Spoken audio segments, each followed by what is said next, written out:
So today we're at the old mine trail at the Alafia River Corridor Nature Preserve. It says that the distance is 7 miles, Class C rating 3 difficult. But here it says red loop is 4.5 miles. So not quite sure what that means, but nevertheless. We're in the middle of coronavirus, so this is a much welcome adventure for me.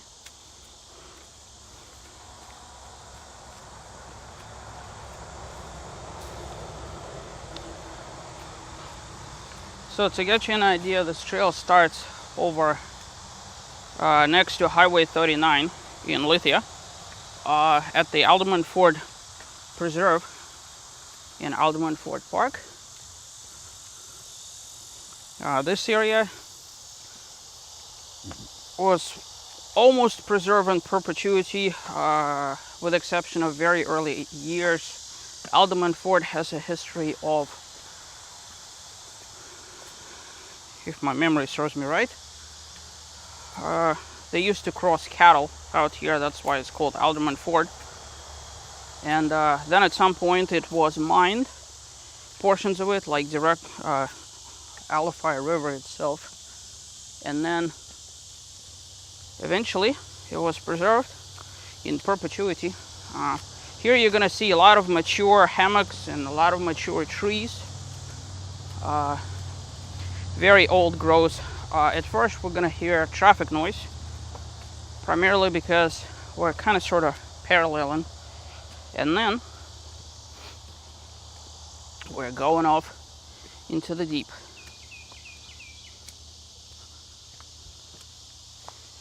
I see cicadas are in season.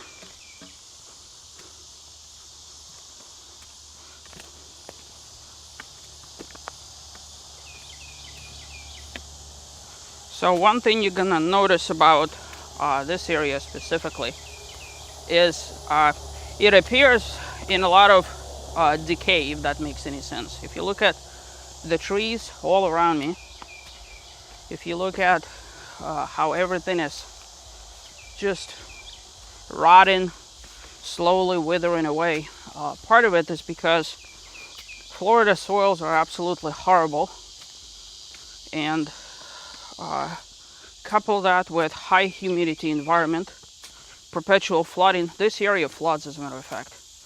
And once we get closer to the floodplain, I'll show you just how much it floods. Don't be surprised if at the right season, especially after rainy season ends, this area is under several feet of water. There's mountain biking trails nearby, so this is all in the same kind of Alafia basin.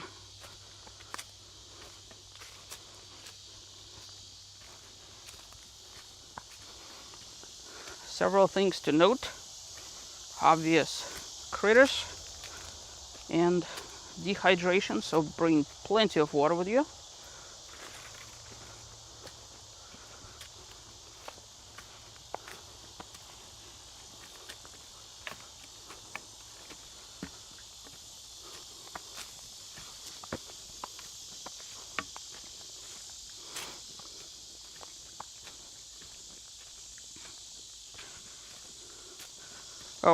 So to get you an idea of why I'm out here, I'm still migrating my YouTube channel over to this one, and I don't know, one of those days I'll tell a story. YouTube just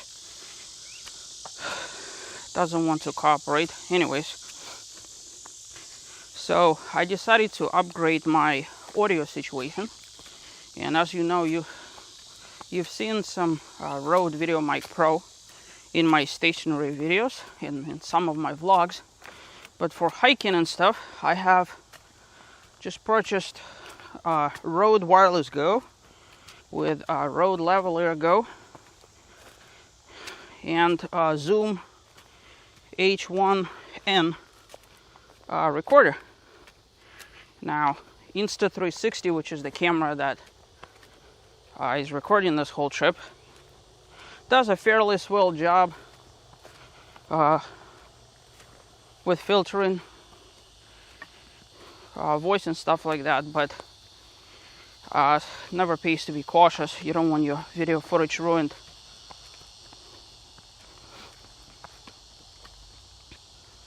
And so I chose to go with this setup because it's very light. It's very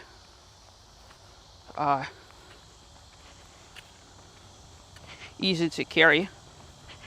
Right now my backpack is filled with all of the gear. Oh, this is another reason why I'm out here.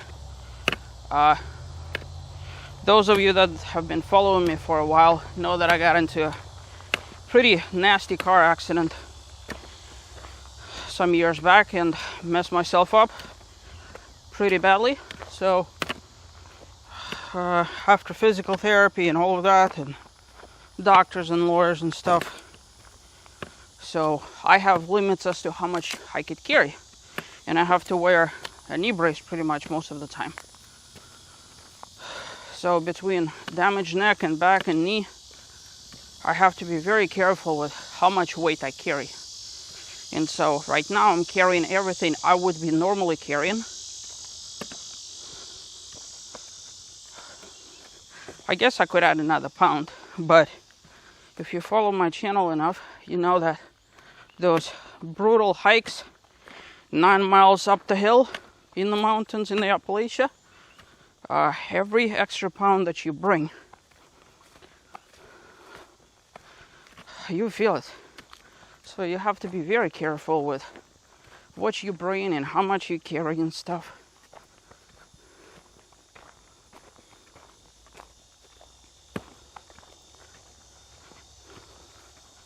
So one thing I didn't bring this time is sunscreen, because I was expecting to be on the tree canopy, which from the looks of it,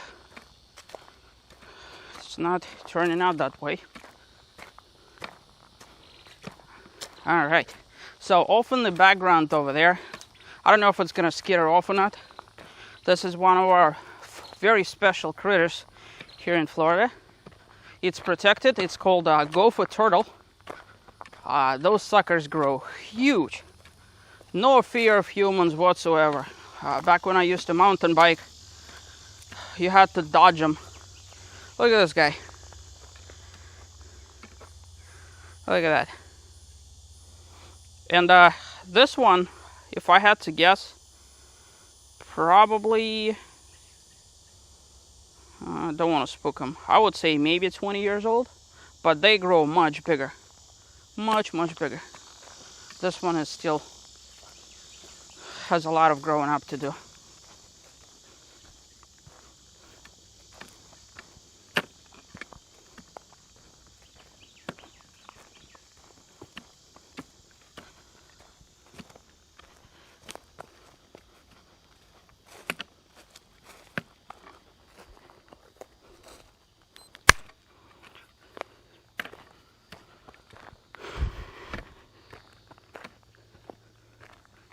All right. So yes, with no sunscreen, I'm doing my best to kind of hug the shade a little bit. So this road, more than likely, back, I don't know, 100 years or so, would have been used for mining operations. They used to have this dredge thingamajig. Oh, there's another gopher in the back that they used to walk really slowly and essentially scoop phosphate rock out of the river itself. And eventually they figured out that it was washing all sorts of sediment downstream and probably wasn't all that healthy for the ecosystem. So that's when they preserved. Look at this guy. Hello there, turtle. Like I said, they have no fear. And in this part of Florida, this is very quintessential rural kind of ecosystem. You see sable palms and hammock oaks, and if you notice, like to the left and to the right of me, this is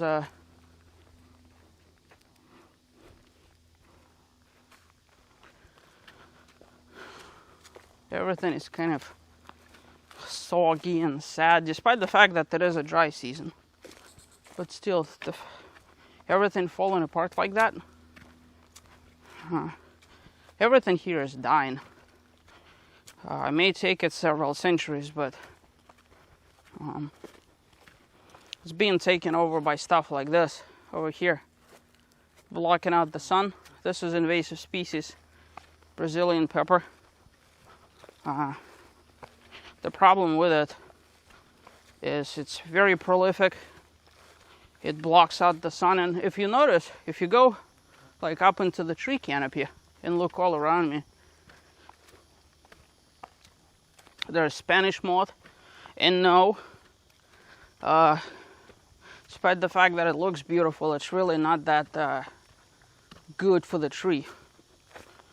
So that kind of, so the light from the trees is being blocked by all that unhealthy stuff up on the top, and there's not too much stuff growing, despite the fact that everything kind of looks overgrown. It's stuff like this over here. This is a species of tree vines, and they just clobber up everything, and if you look underneath of it, there's really nothing over there. Nothing grows. So that's what's killing the forest.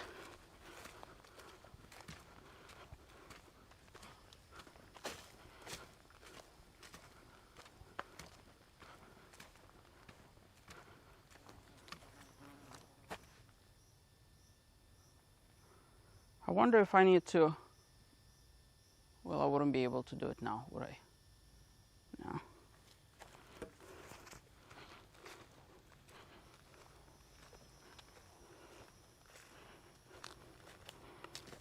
Let me see something.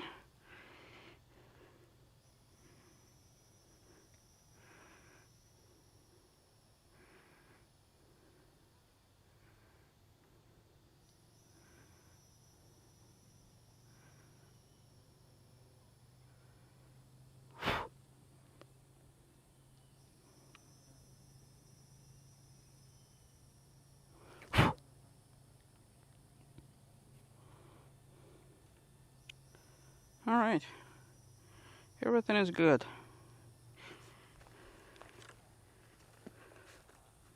Still testing out this camera. You know, I've waited a very long time to switch to 360-degree cameras, hoping for the technological improvements and all of that, and still debating whether that was the right choice. On one hand, you got the pleasure of not having to hold the camera. On the other hand, there's all those other little things like camera stopping. That's why I keep, this is not a watch over here. I'm just checking to see if it's recording, because it does have a tendency to stop.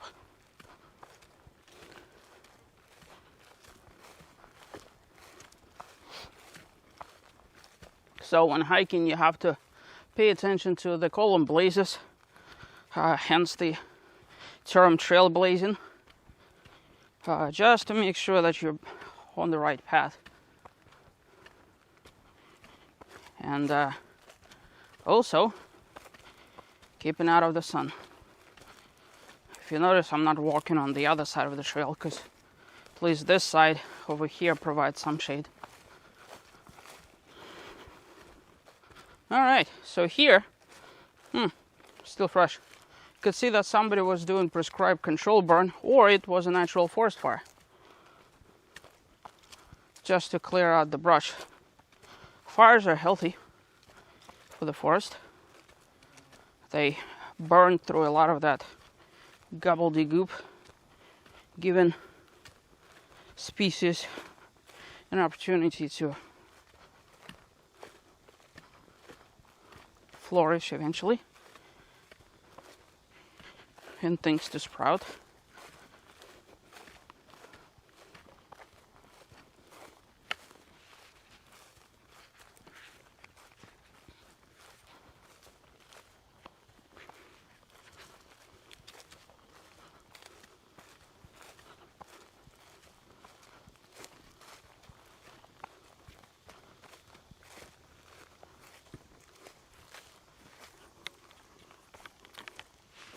Don't forget to drink.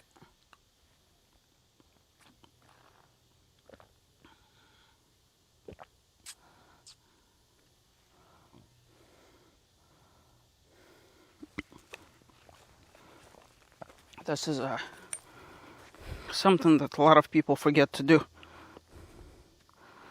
They forget to drink. And drinking is really important. You could very quickly dehydrate and pay ultimate price. There's a lot of people that tragically die while hiking. Wow, look at this. Yeah, this being Florida, you'd never picture such a steep drop-off. But there we go. It's not uncommon for rivers in this area to have like a 60-foot drop that has been carving over the millennia.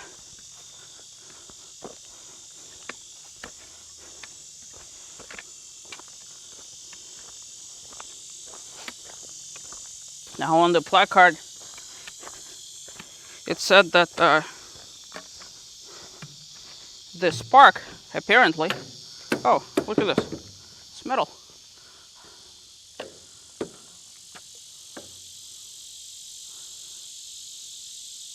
You know, I would not be surprised if I kayaked out here, because I did do the Alderman Ford kayaking trail. If you look back through my history, you could see, yeah, I'm pretty sure I was here before. This is Alafia River North Prong as it meanders through the Alderman Ford.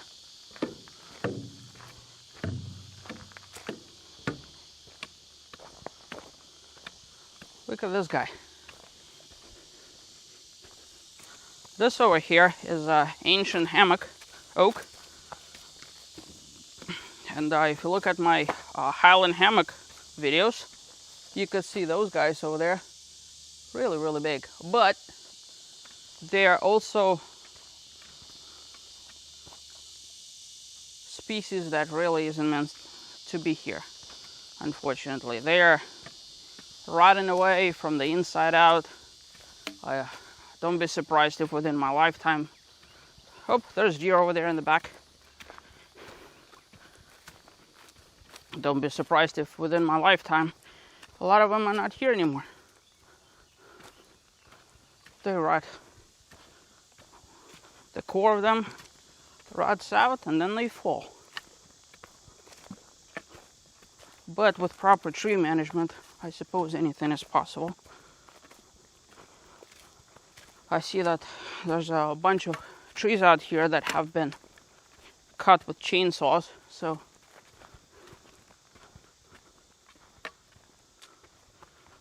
probably park system is doing something to keep them healthy. And if you notice, a lot of them are like turning like this and twisting and leaning. This is not really all that good. Because of the poor soil, eventually they just fall. They're so unbalanced. Okay, so this is what I was talking about. If you look here, there's a reason why this culvert is here. So during the rainy season, water comes up from this channel over there, which is higher, and then starts eroding and everything, goes under the road, and then through this gully. You could see how it's been digging things out over here. And then if you look off in the back, you could see it in this tree and that tree. That's how high the water gets. So I would say this whole area floods at least a couple of feet and sits here under flood stage for months and months.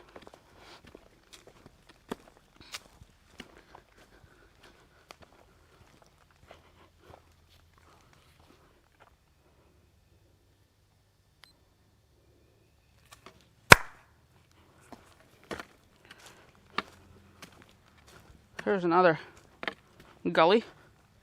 Up, see? There's water over there. Probably from last year. During rainy season, this whole area turns into, oh my god. There are super mosquitoes. They call them gallinappers. Tiger mosquitoes, sometimes they're called. Plus about 17 billion regular mosquitoes. It's bad news bears.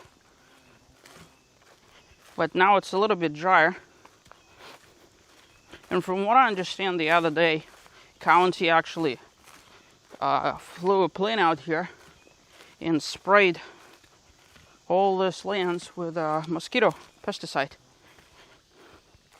So if I start glowing towards the end of this hike, don't be surprised.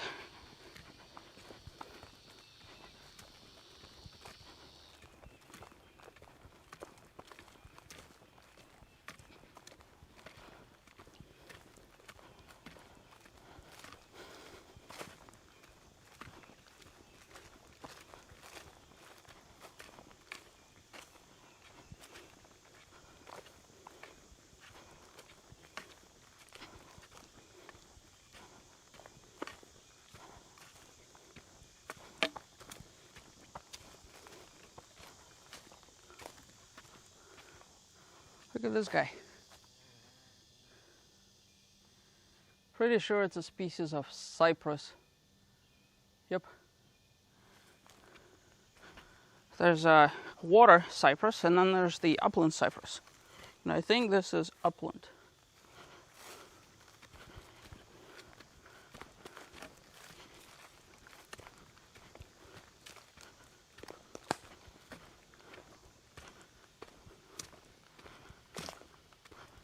Alright, so on to some of the local wildlife that's out here. Don't be surprised if you see a coyote on the trail or a bobcat. In extremely rare cases, a bear, a panther, even rare. There should be some deer out here. Do not be surprised in the slightest to see a big-ass alligator in the middle of a forest. This is Florida after all. And they use the forest to cross between water bodies.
Alright, so now if you notice, the trail goes up, we're coming out of the floodplain. And all of a sudden, you start seeing interesting vegetation species and change in everything. The ferns come out, funky flowers come out, sable palm starts growing again.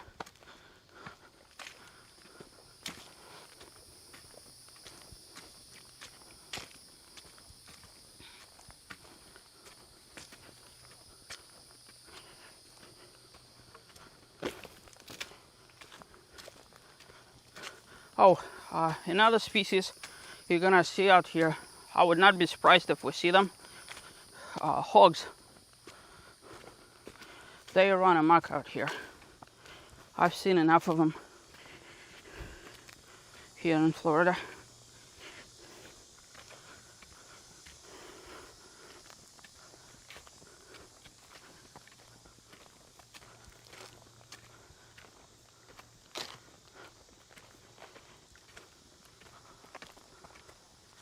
Beautiful.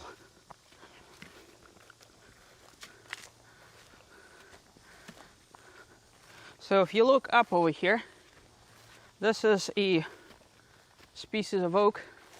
As you see, there's not too many leaves, and all the Spanish moth is actually killing the tree.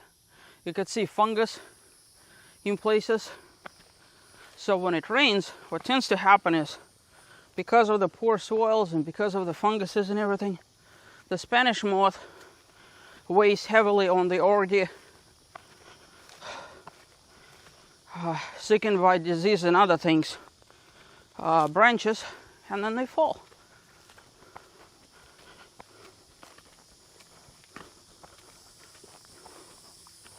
Which is why when everybody goes ooh and ah over Spanish moth, you also have to keep in mind that it's also killing the things you're being fascinated about.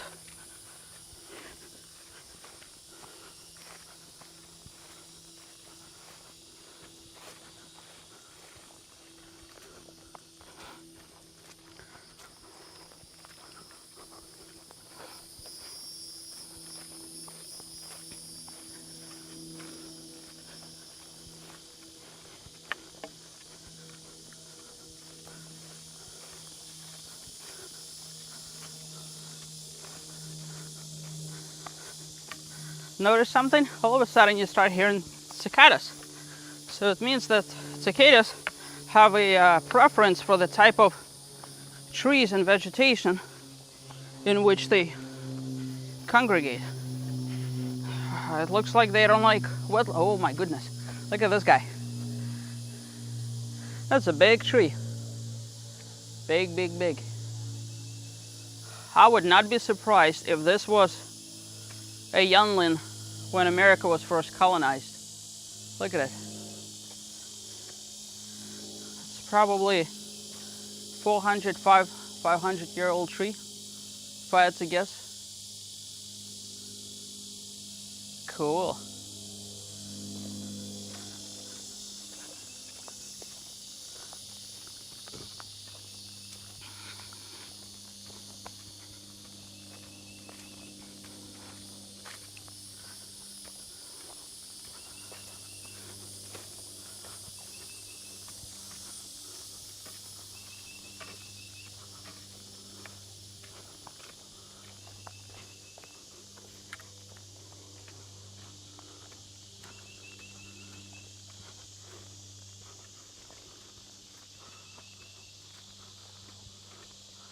Here's a good look at the Florida soil. There's really not much to it. It's just sand and clay. You wash out the clay, wash out the sand, and it's if you look this way, you could see how it's been. Like I said, every time it turns into a flood season, all of this turns into raging torrents. Look at that, all of that floods over there. And water probably comes up to where the edge of this is.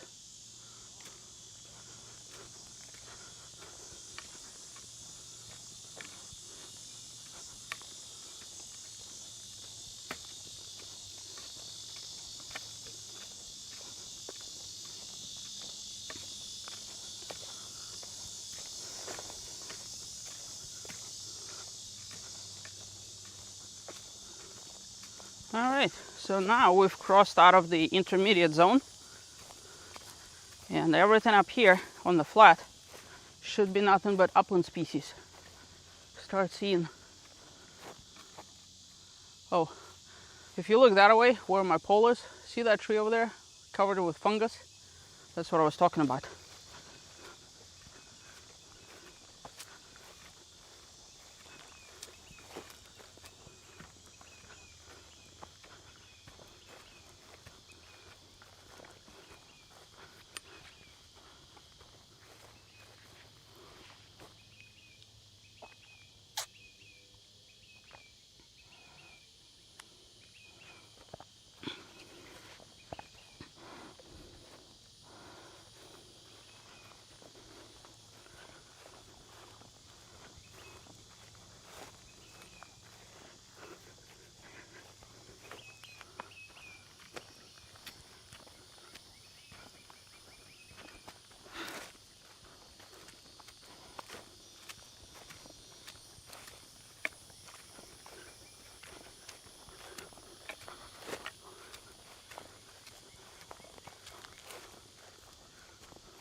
There's I'm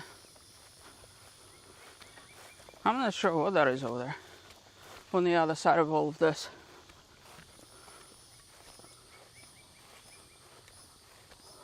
Could be a I don't know, rail tracks or something. Who knows?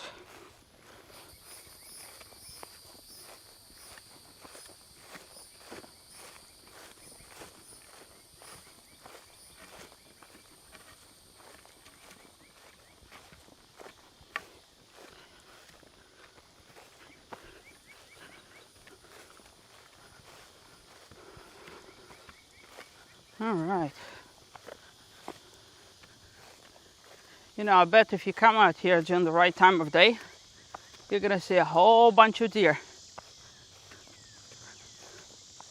You just have to, you're bound to see some. This is perfect meadow for them to prance around and do whatever it is deer do.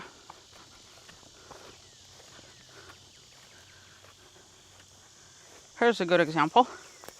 This over here is called a gopher turtle burrow. And if you look at the actual shape, it's just big enough for the turtle to go in.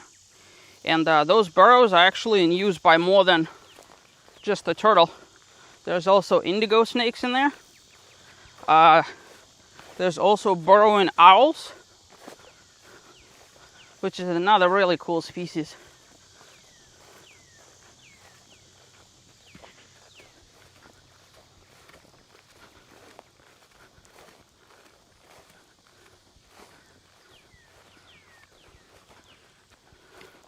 Among other things, look at this. There's some sort of concrete castle thingamajig.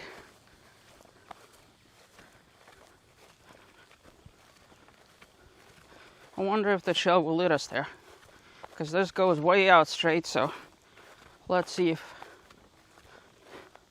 trail markers, because I really don't want to be out here in the sun too much longer. I don't have a hat and don't have sunscreen.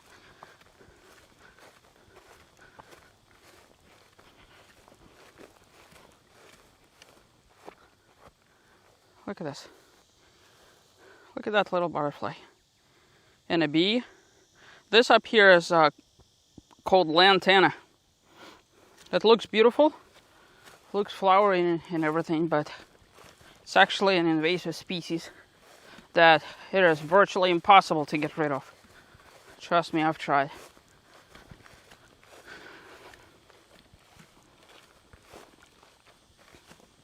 And then we also have Florida wildflower. This over here used to be prevalent through Florida way back in the day. And then with people colonization, a lot of the native flowers and grasses and stuff, they all unfortunately went extinct. There are still places in the state where you could see them, but far and few in between.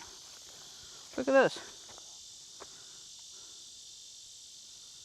This must have been, oh, okay. See how it's concave like this? I'm pretty sure that there were pipes that went from there across here.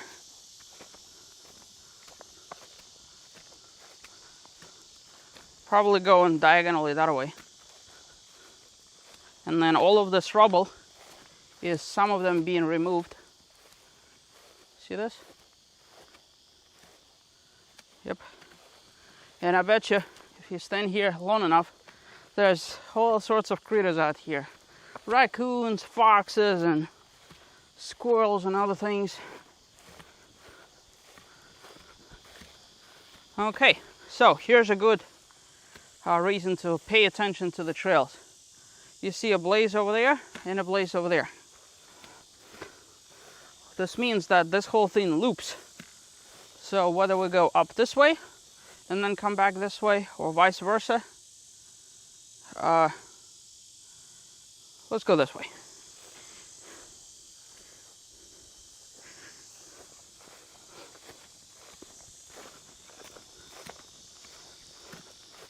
And if you notice, we're going even higher up. Florida, for being such a flat state, believe it or not, it has natural elevation going up to almost 300 odd feet. In this area, I think it's 180 or so from the seafloor. So if there's ever a tsunami, you gotta go inland as far as possible.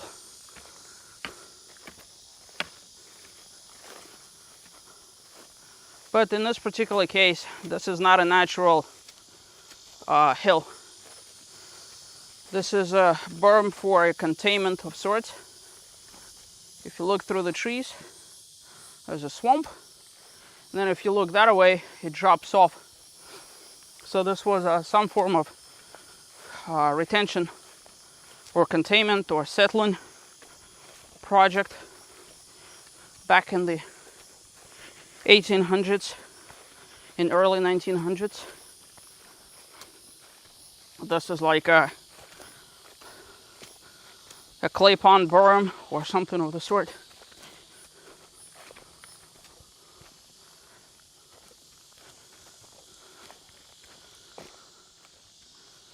If you look down, look at that. Huh. And that ditch over there is the water recirculation ditch that was used in production and mining industry.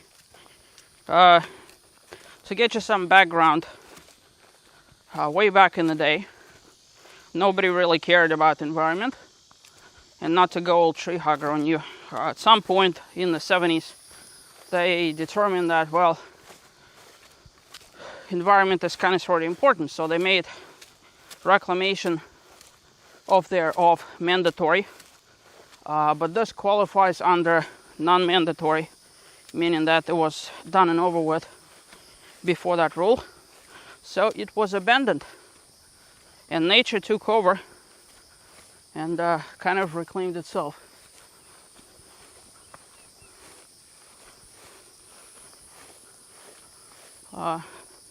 The forest management still comes out here, as you see, mowing, just enough for the hikers to enjoy this place.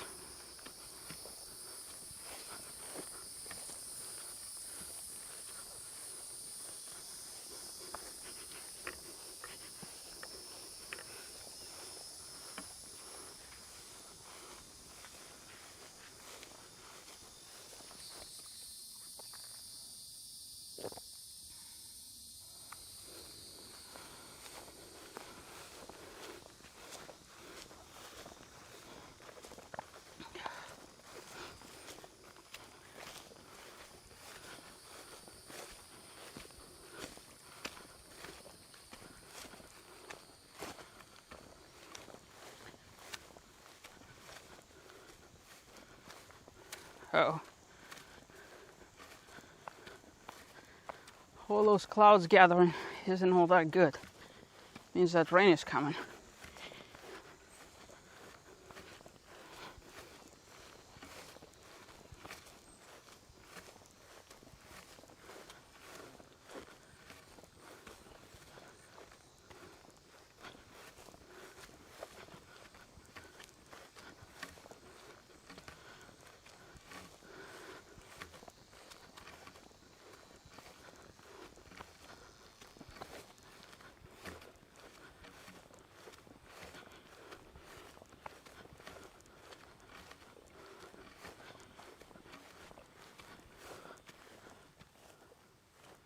Don't forget to look back every once in a while. You may see something you haven't seen, or you may see a big ass bear trying to stalk you.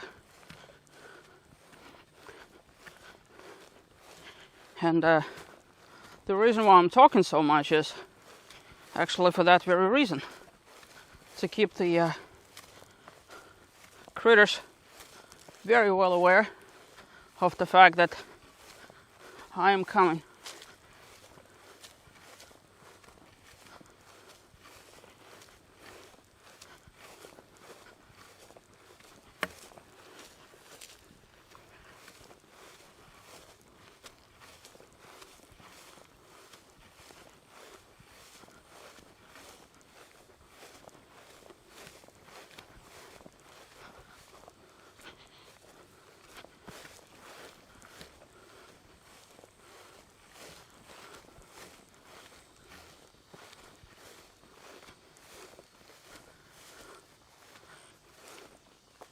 If you look off to the right, all of that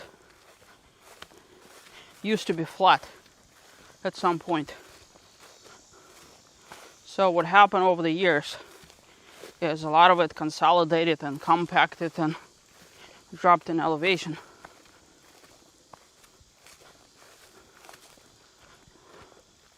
That's the reason why it's like this.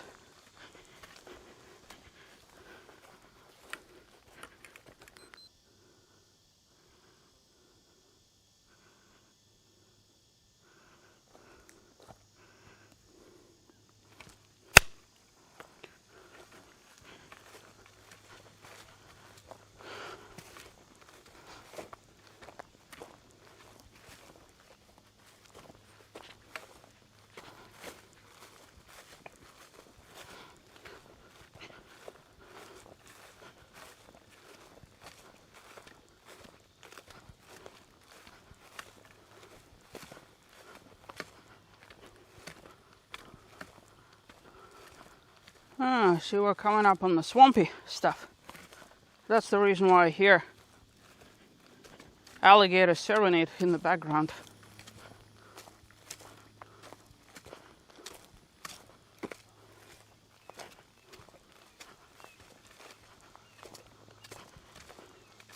I wonder if we're gonna get, yeah, probably will. Close.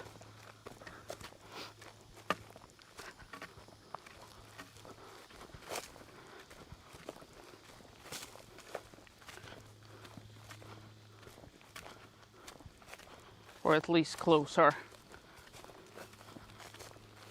And that's the reason why I told you to be vigilant of the alligators, because you got periods like this.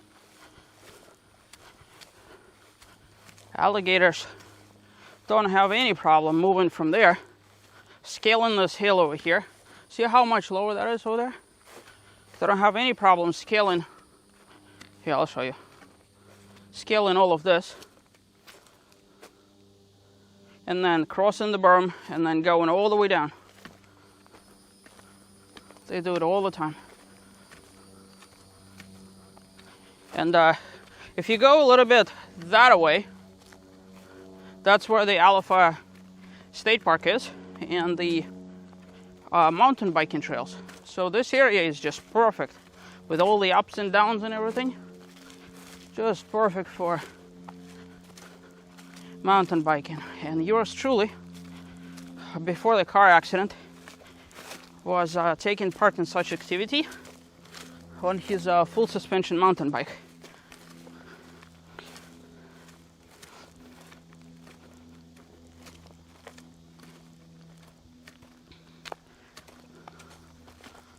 This being said, don't spend a lot of time trying to find alligators and stuff like that, because they're perfect in camouflage for that area. The only thing you're gonna see are eyes. Certainly from this distance it's all but impossible. But if you look here, see, there's like a 30-foot drop off this way, 30-foot drop off this way. And this is probably a popular trail for the gators, scaling up and down.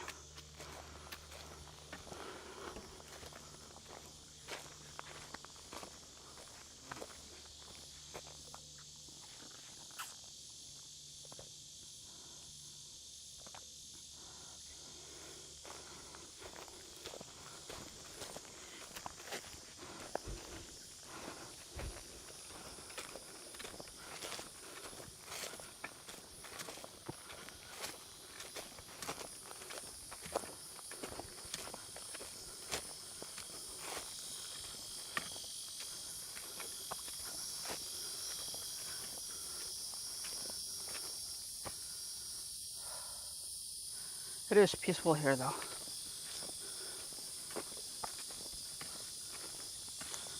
Built yourself like a little log house out here on the crest.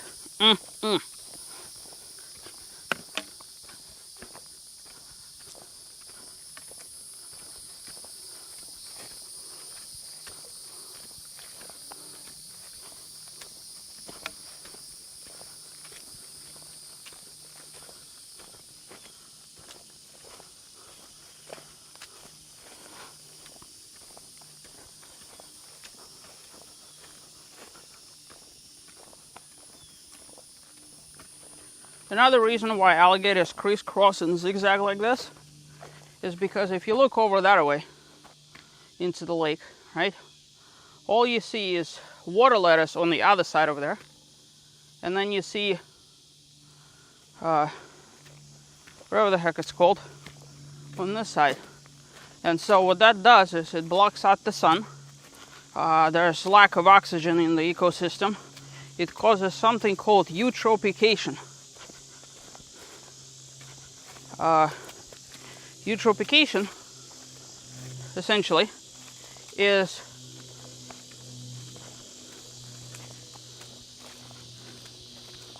lack of dissolved oxygen in the system. So I would not be surprised if diversity of fish and other things to eat is pretty much non-existent for them, which is why they migrate. They hang out over here and then they go elsewhere.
All right, what do we have here? Some form of crossing. But the trail keeps going straight, so we're gonna go straight.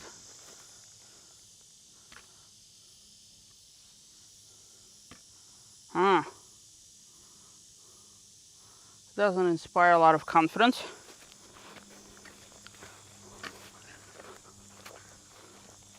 Let me look at the, took a picture of the map.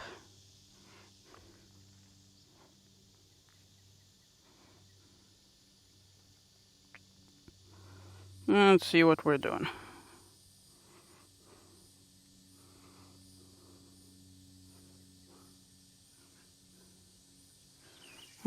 So that could actually go to the campground. I wonder if I should go and explore this a little bit.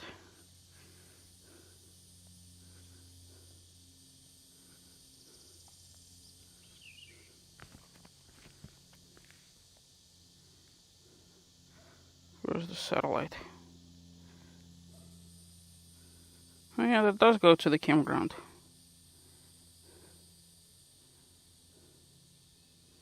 Interesting.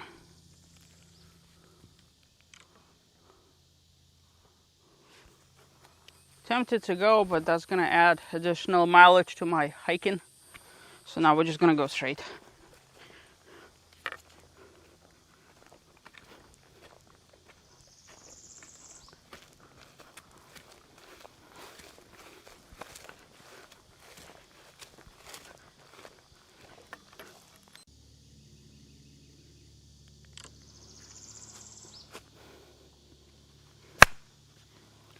Alright, so before I was so rudely interrupted, had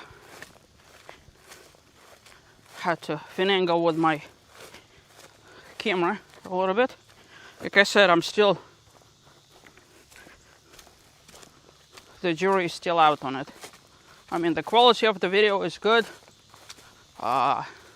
Gives me flexibility to do all sorts of cool things, but the fact that I keep running into issues, I don't know about that.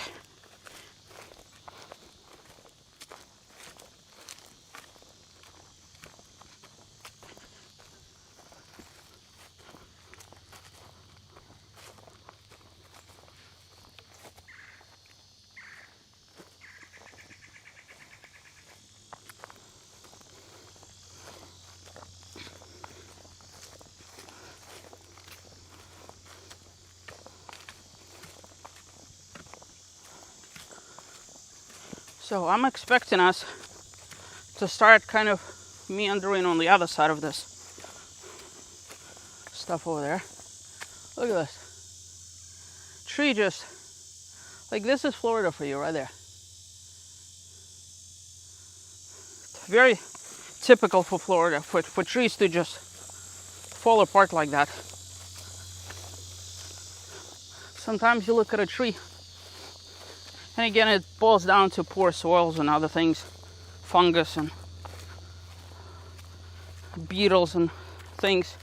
But you look at a tree like this, and you're like, oh, that's a tree. And next thing you know, that tree is in a million pieces. See all of this over there? If you look across where my stick is pointing, that way, see all this white stuff? That's bad for the tree. And see that hole in there? That's rot. So every time it rains, the water builds up and rots even more.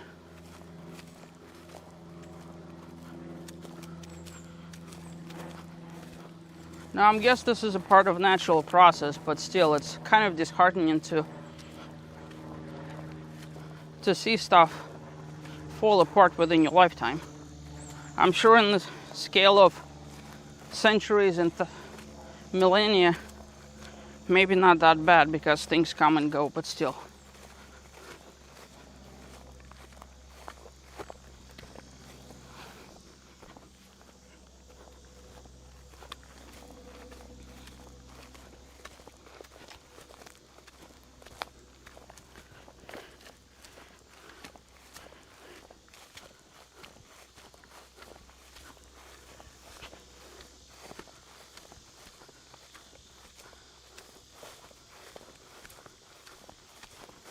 Yep. Access road for the vehicles.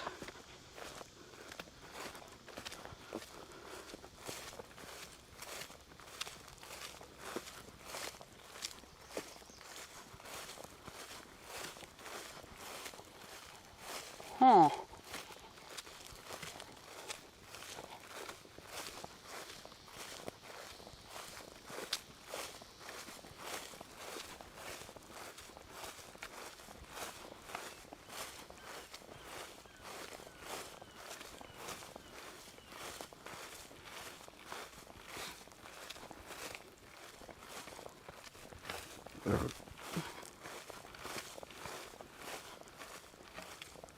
Ooh, look at that.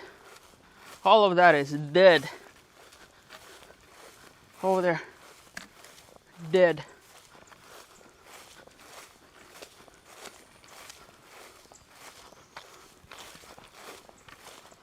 All of it.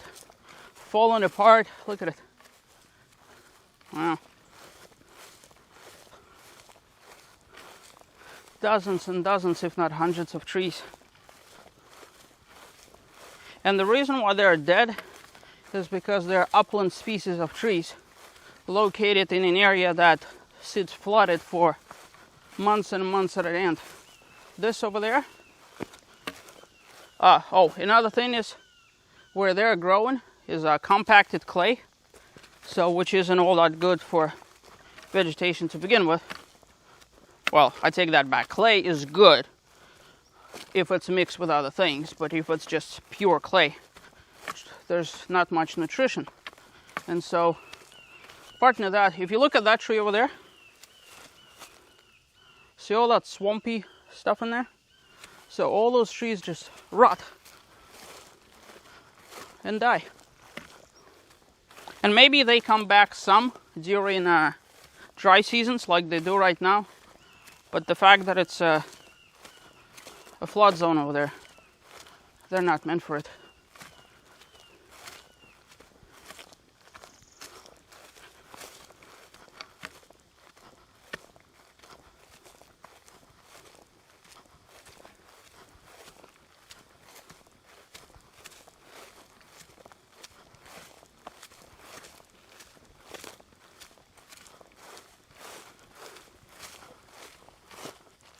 Look at this guy. Wow. Beautiful.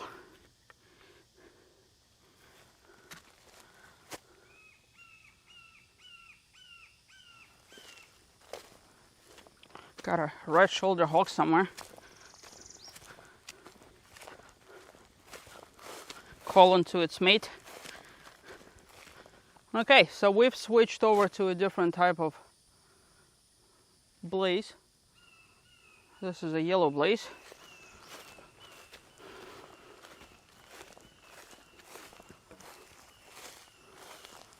So I'm guessing there's a divergence in trail somewhere. But we're here to only do the red.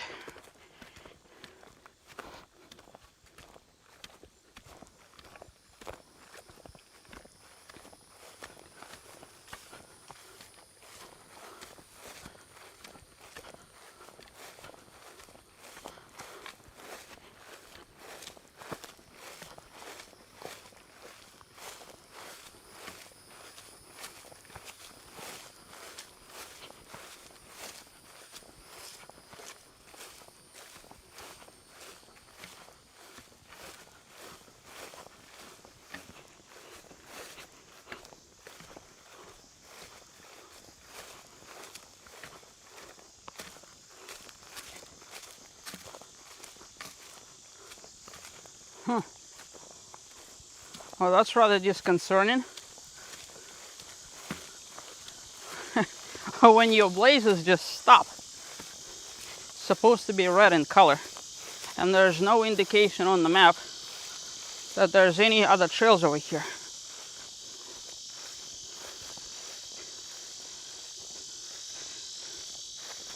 Let's look at the map again.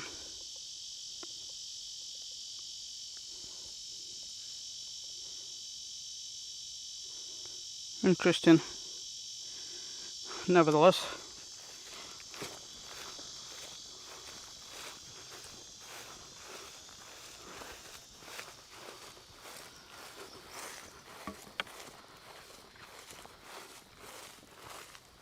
By the way, guys, when you are hiking, especially in areas like this,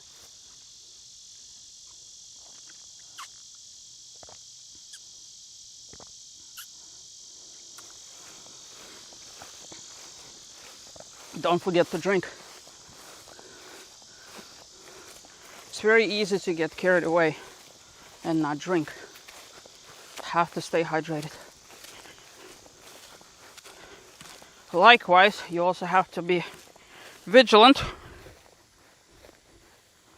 about how much you're drinking, because you only have so much.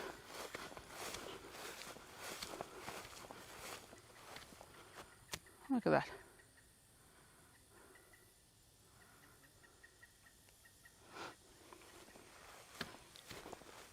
In the right season, this is probably underwater.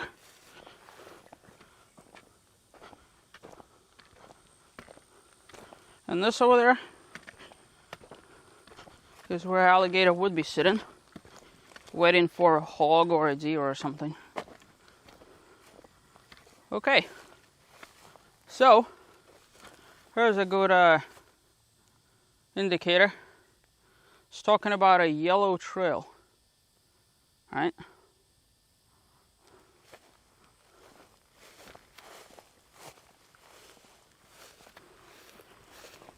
Maybe they run out of paint.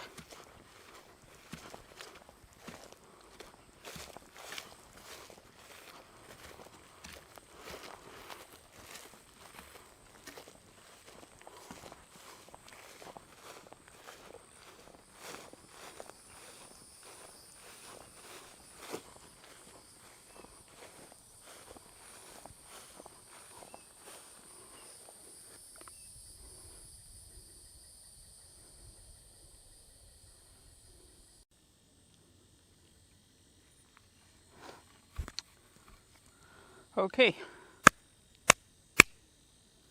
Okay, so the reason why I'm standing over here is because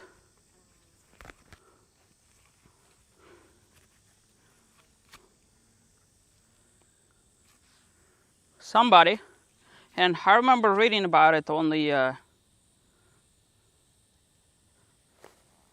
Google Map thing. They were saying that the trails were not marked correctly. And so, as you might have guessed, they're not marked correctly.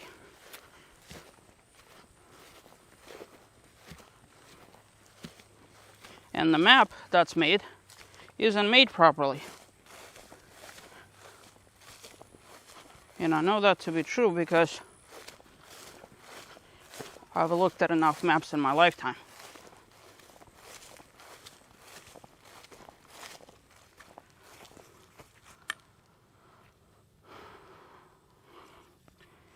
Let's look back at the picture of the trail.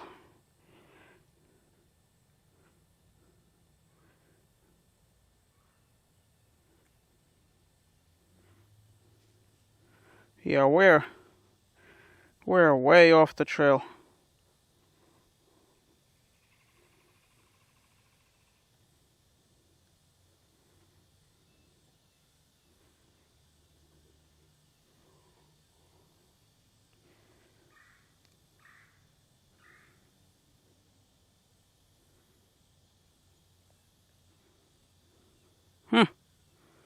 It's interesting.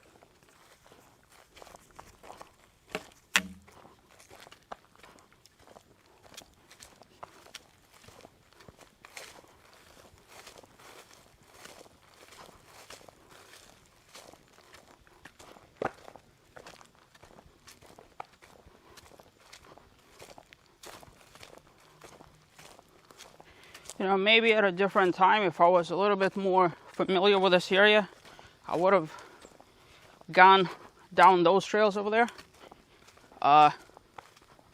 But to be honest with you, sometimes you just have to err on the side of caution, especially out here, because you get caught in the Uzbeki stand, and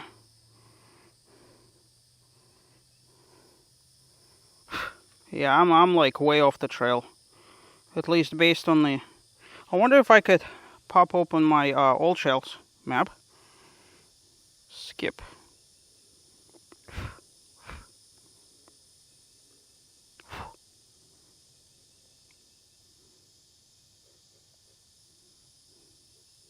Oh, okay, so that explains a lot, actually.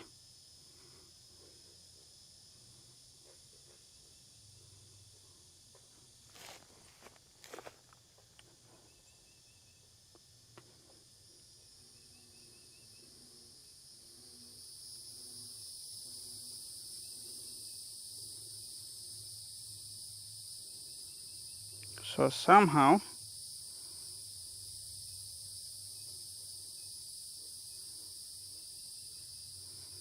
that is interesting.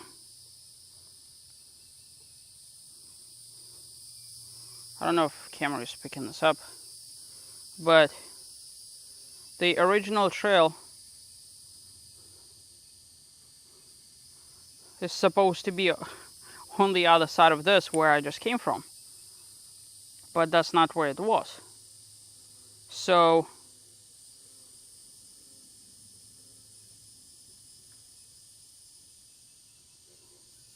I don't know if it's overgrown or what.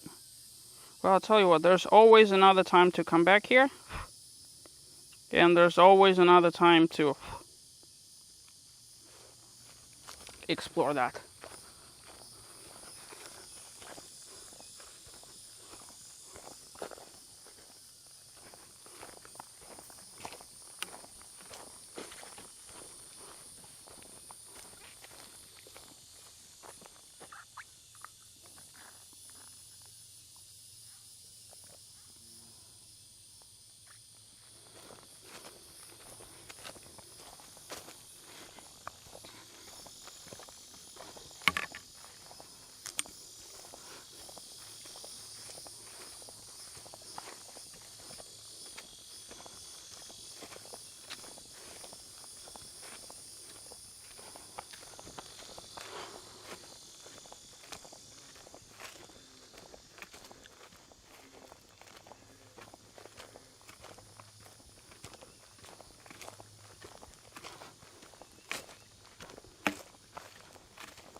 So the lesson that we'll learn today is fairly straightforward. Number one, under no circumstances should you trust a county map.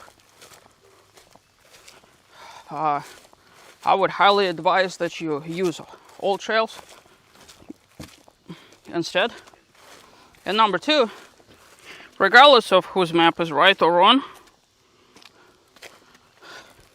always pay attention to where you're going, because things could change, signs could move, signs could fall, so be very careful.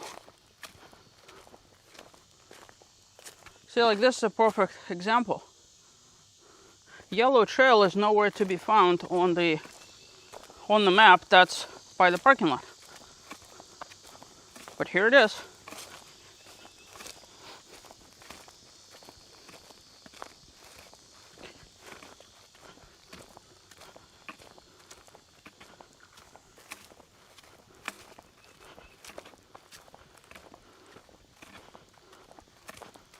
Although we are going the picturesque route, because the original designated trail, at least based on the way I understand the map, would have led me on that straight out in the sun clearing in the forest where I showed you the turtle burrow, and that's not the kind of trail that I'm wanting to explore, certainly not on a sunny day like this. I very much prefer this.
You know, this is quite something, isn't it? This is really special to be out here. Hey, I got to see two birds out there. 2 ibises, 3 ibises, way off in the distance.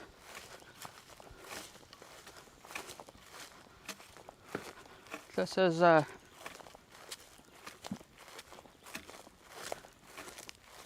quite some hiking trail, despite the fact that the map is wrong, but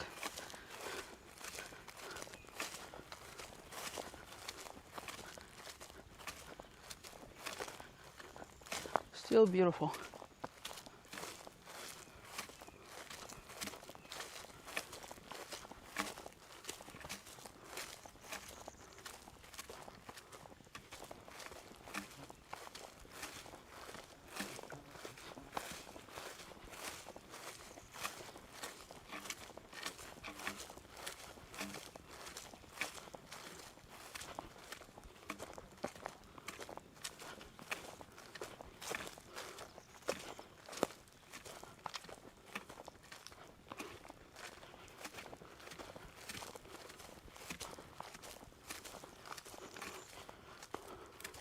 I'm trying to backtrack in my mind as to where I think the last time I've seen the red blaze.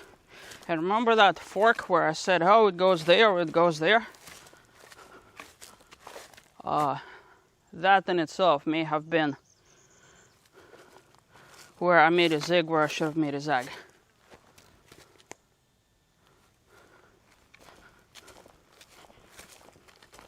But nevertheless, this is a good detour. Beautiful. So much better than the other one.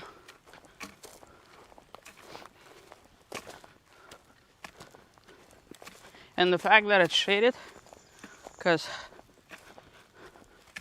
weather, it is hot. Hot, hot, hot.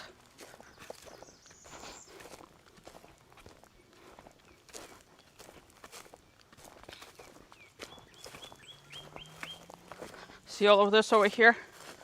That's hogs.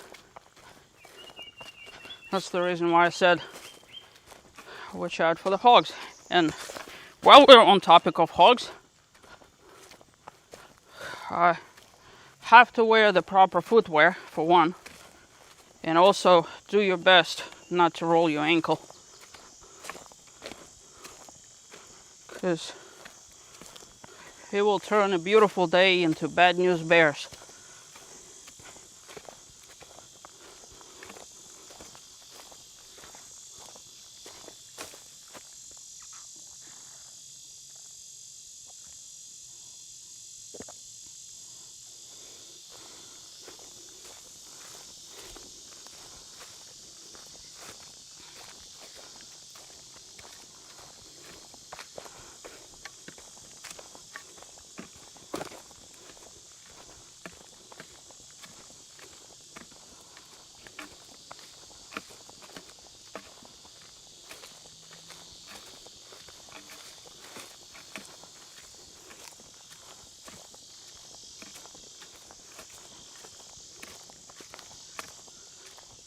Look at that. You know, such a shame. You look up on the tree, and you're like, oh, look at all this beautiful Spanish moth. Not. See this? This tree is dying. Very unfortunate.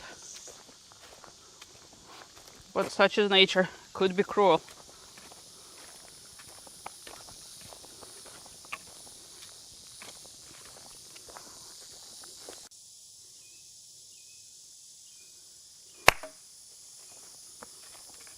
Huh. Well, that's it. Look at that. That's what I call a Tarzan vine. Oh my goodness. It is so tempted to swim in it. Not even funny.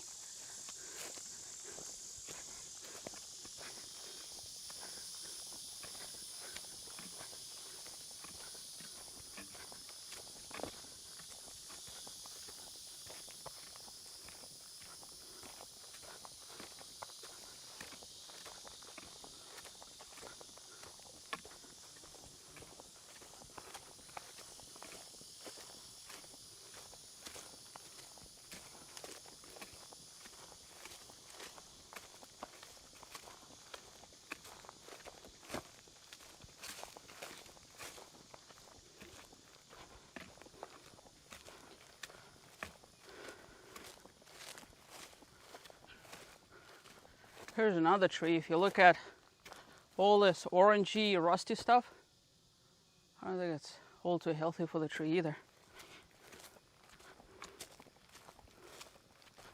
But hey, is what it is.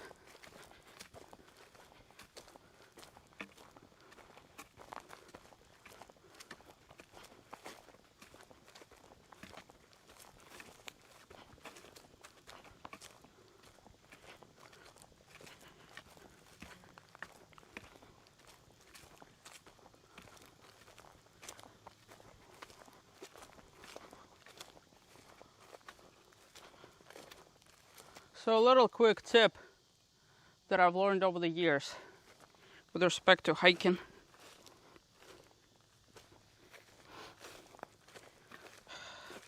Do stop and take in and take pictures of things. Don't save it until your return trip. Like, in other words, for example, if you're hiking up the mountain, you're like, oh, I'm gonna take a picture of that on the way back. Variables could change, the weather could change, your camera could run out of battery, all sorts of things could happen, which is why I switched over to the model of just recording everything. And part of the reason why I have this camera over my head is because I got tired of either missing shots or dealing with batteries and other things.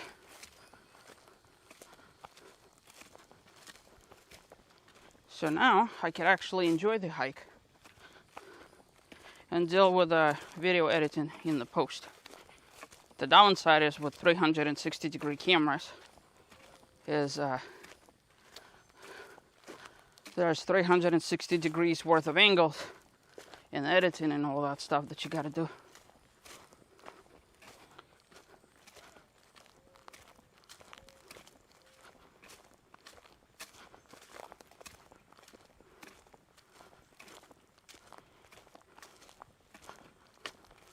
See, like, this is just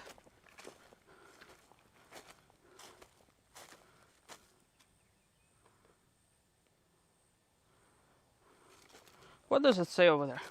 It says something. It says exit.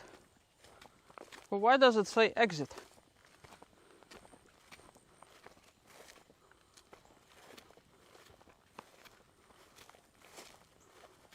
Look at this. You're like, where are you supposed to go? This is not cool at all.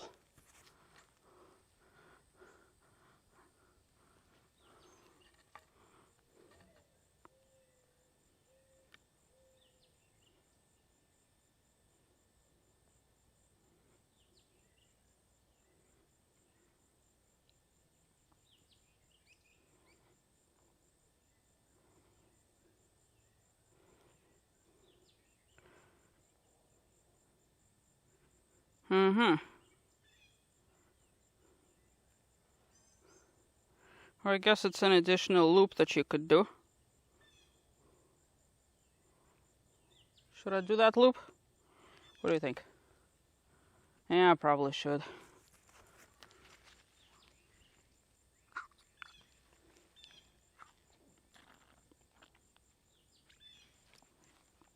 Might as well, since I'm out here. I don't know if I'll ever be back, which is the reason why. Kind of makes sense to just do it.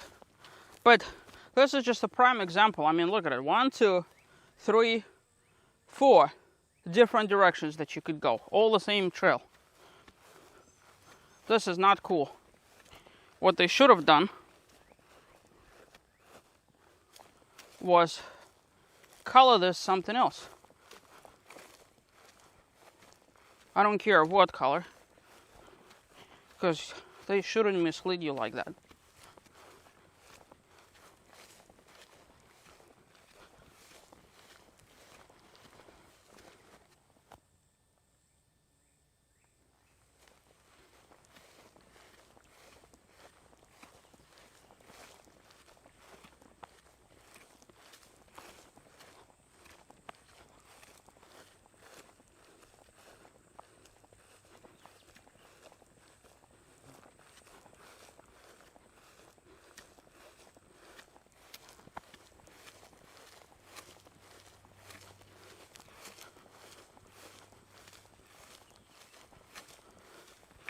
You know, back in the day when I still rode my mountain bike, I used to go down areas just like this on a bike, just exploring, just getting lost, finding my way back.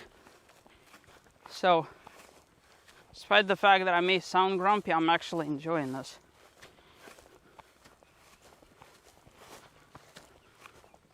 Of course, it's a lot faster on a mountain bike.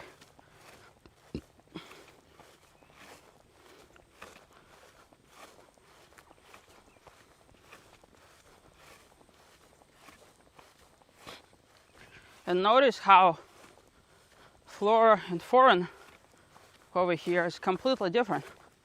This is entirely upland. All of it. All flat, and there's grasses and luscious green grass. Unfortunate absence of something cool to look at like a deer with big antlers, but hey. Look at that. There's a yellow blaze.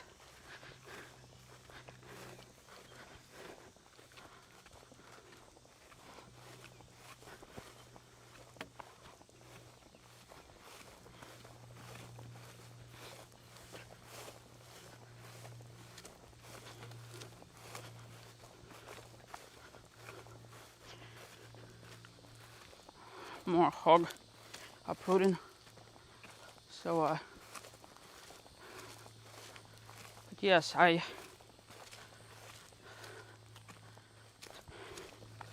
have to remind myself that the only reason why I'm able to do stuff like this is because I'm actually doing it. It's so easy to get caught up in your daily. Oh, look, there's a cool looking flower thing over there. So easy to get caught up in things and just completely miss out on beautiful nature like this. I mean, if you think about it, where this is accessible to everybody. This is absolutely free. That's the key term here, free. And all you gotta do is just come. Although I would advise you to bring sunscreen.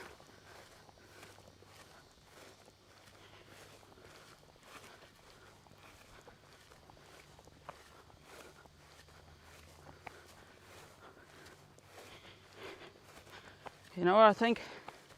I think what I'll do is I'll come here probably next weekend or so.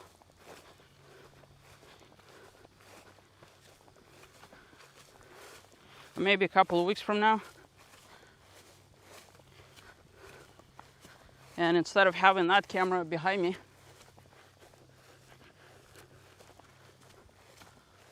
it's behind me. Use other equipment that I have. Because this is one cool hike, that's for sure.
There's one thing about Florida weather.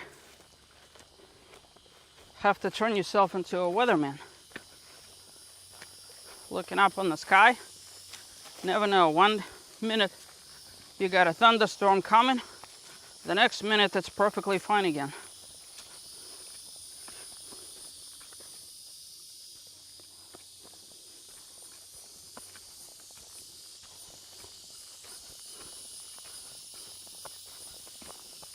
So this white sand over here, it's called Florida fine sand. Sugar sand, sometimes they call it. This is, like when I'm talking about how poor Florida soil is, this is it. Like all those trees essentially grow on top of this. Plus there's a very thin, sort of like a foot or half a foot of other things along the way. But if you start digging, all this stuff essentially grows in sand.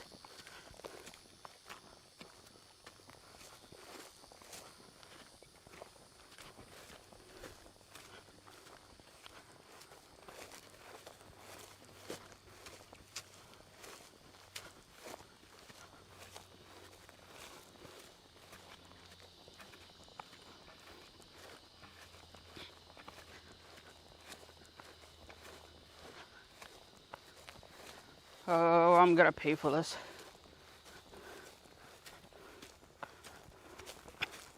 That's what you get for not having a hat and not having a sunscreen. But hey, I was planning to walk under the canopy the entire time. So here's another species. This is called yucca plant.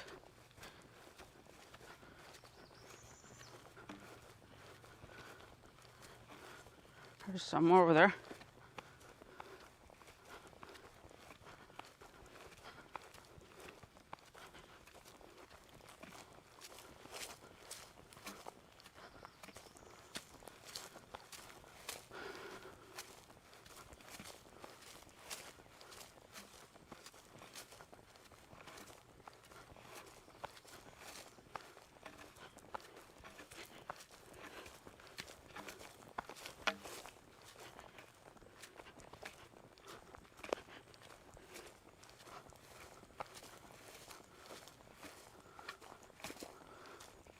This over here to the left of me is more than likely a reclamation project. Things planted and about the same height and distance and spacing. And everything else is cleared. It's more than likely somebody intervening and planting things on human behalf. So eventually that would turn into a forest.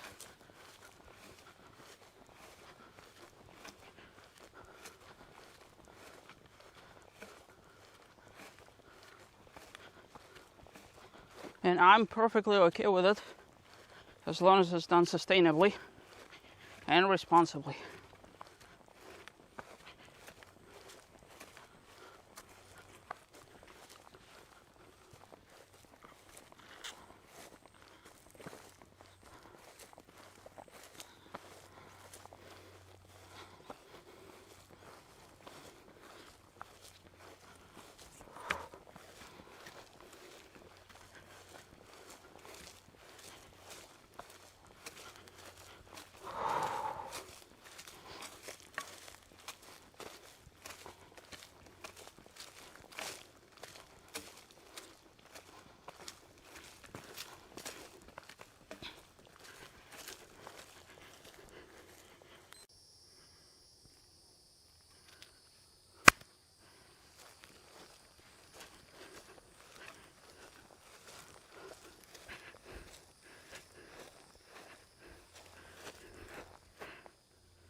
This over here is very typical of upland Florida habitat.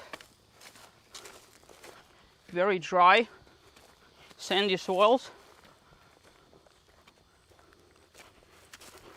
Assuming it's not hammock oak that's falling apart.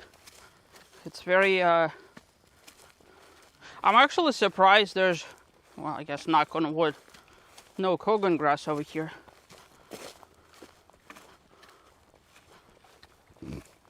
Because Kogan is like, spreads like wildfire. Otherwise this would have been like 4.5, 5 feet tall. This is native grass of sorts, which is a wonderful sight to see, because Kogan is bad news.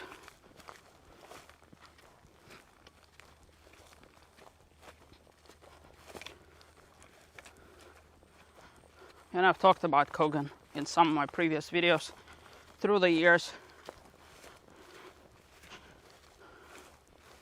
Very difficult to get rid of, if not impossible.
I am a little bit surprised though that I'm not seeing anything.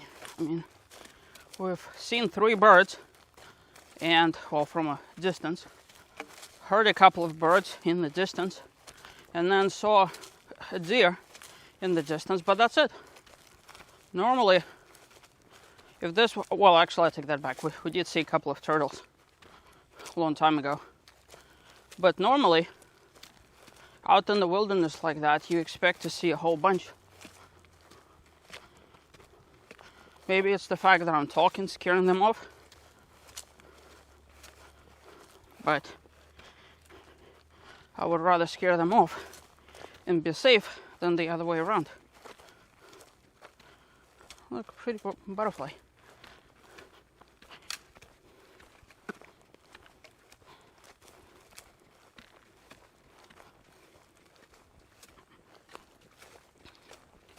So it's crossing over into the dangerous territory. When you stop sweating is when you have to be extra vigilant. That's why I'm stopping a lot more to drink.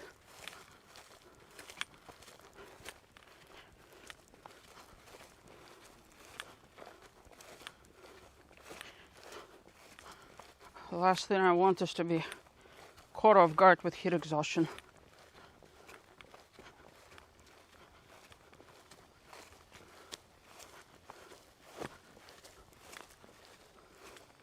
That and the thunderstorm.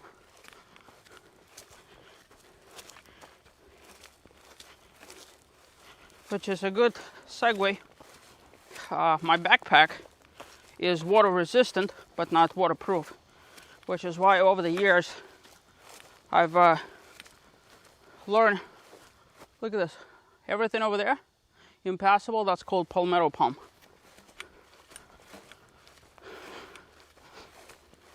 Over the years I started putting everything into Ziploc bags, just in case, you never know.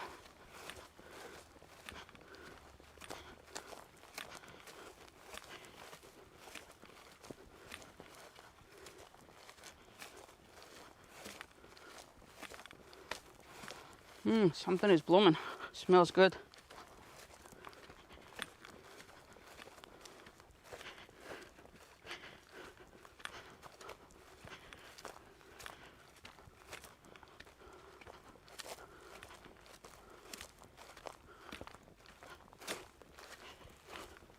Another thing you have to watch out for in areas like this are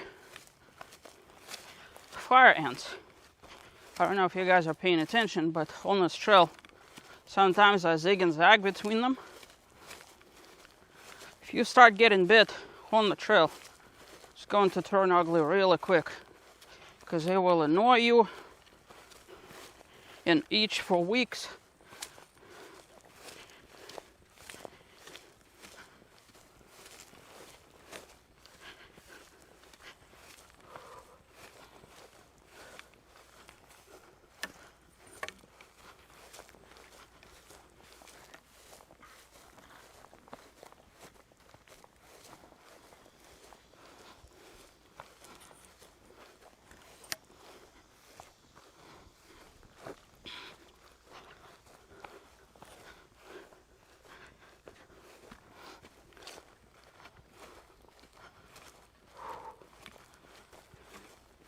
So here's another paradox. I was talking earlier about, forcing yourself to come out to areas like this, which are free, once again. Even if you have physical limitations, you still could come out and enjoy. I'm blessed to say that with my knee brace and careful planning, I'm able to actually go out and get out there, enjoy what this life has to offer.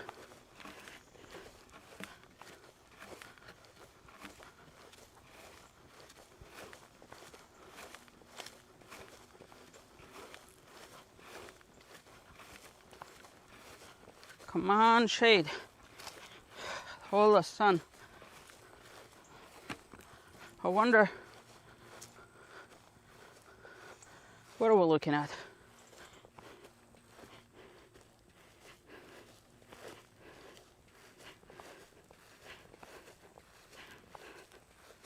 It says that it's 92. Feels like 103. Well, trust me when I tell you, it does feel like 103. Which is why you gotta be extra careful. Which is why, once again, I should have had a hat, and I should have had sunscreen.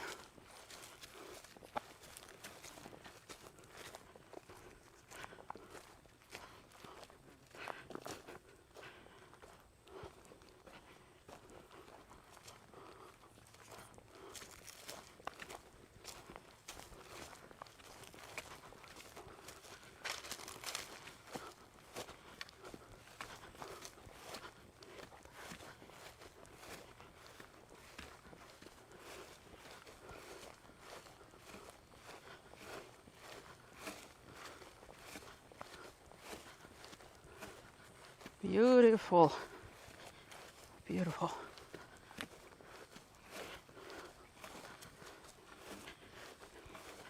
See, sometimes taking the wrong turn is actually a good thing, because you get to discover really cool places like this, where it is totally worth it.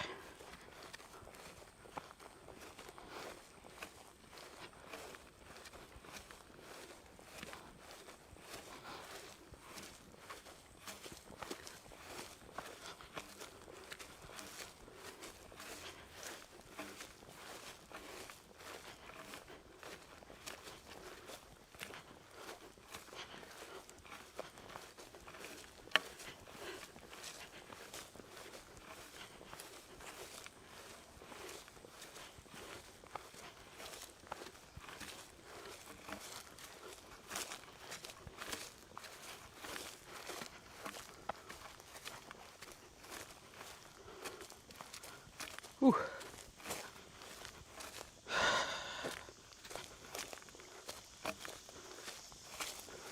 Now, if you notice, despite the fact that it's hot as hell, I'm doing my best to keep the pace up. I'm not in any particular time crunch. It's just that it's very easy to find yourself doing things you shouldn't be doing, like slowing down.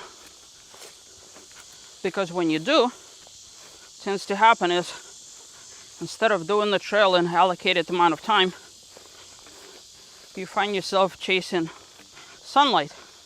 And I have been in places where we've come down from a lone trail, like our trail to Table Rock, South Carolina,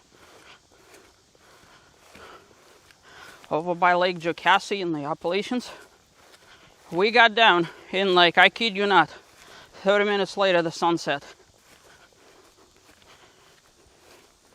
And that's with us basically doing the hike by the book.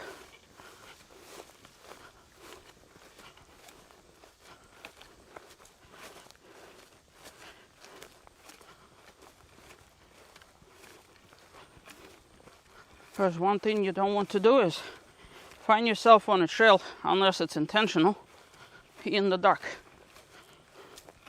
Because most of us, let's be honest, we don't carry flashlights, for one. And two, it's that much more difficult to navigate.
Oh my goodness.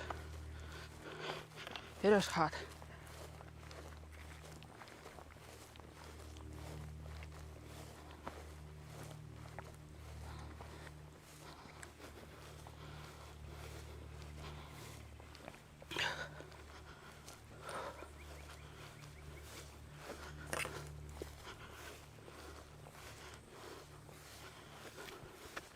Like I said, guys, stopped sweating about half an hour ago. This is not good. Gotta stay hydrated. So I'm hoping that once we get back to the shade, I'll be able to kind of recuperate a little bit.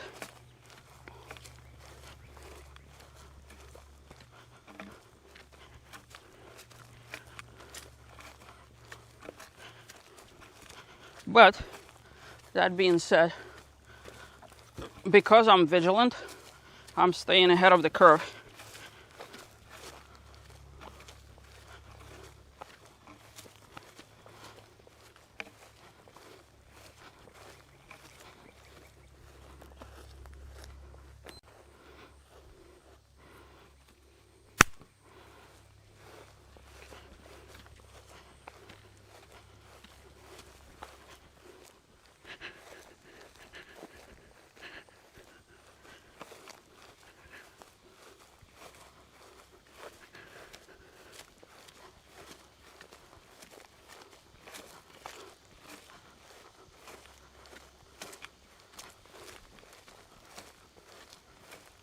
Come on, shade. Give me shade.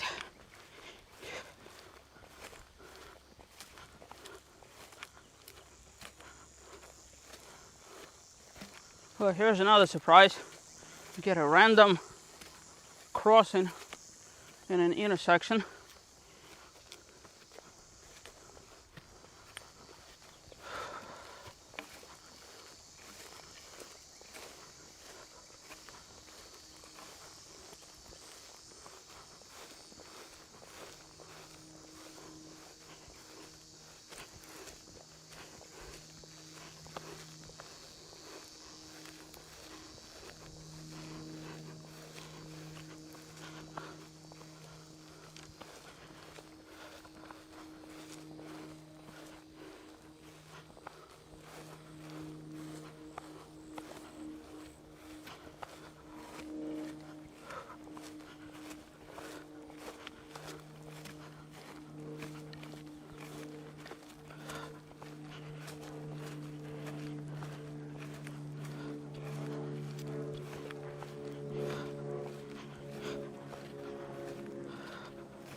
All right.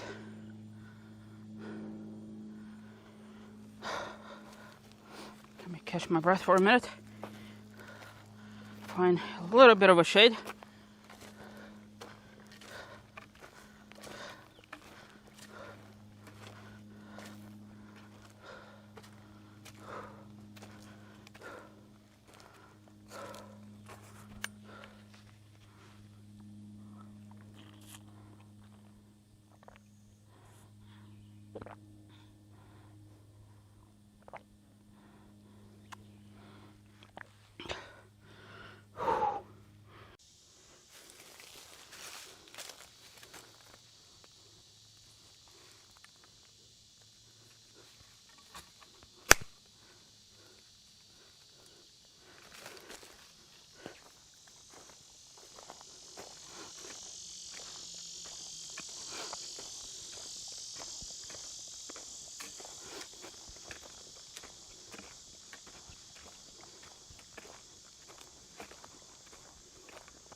All right.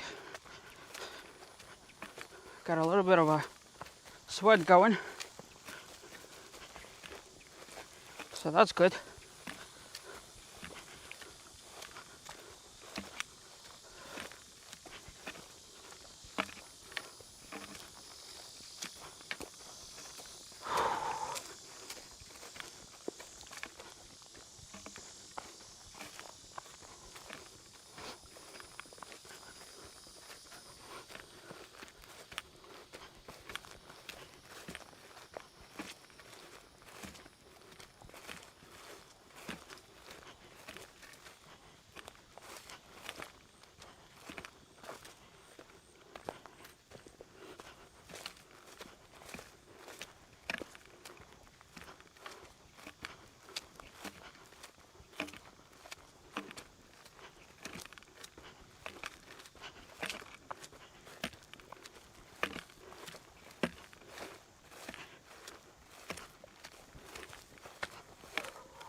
A little nicer than to put blazes back again. That way I know that I'm going in one of the 44 directions.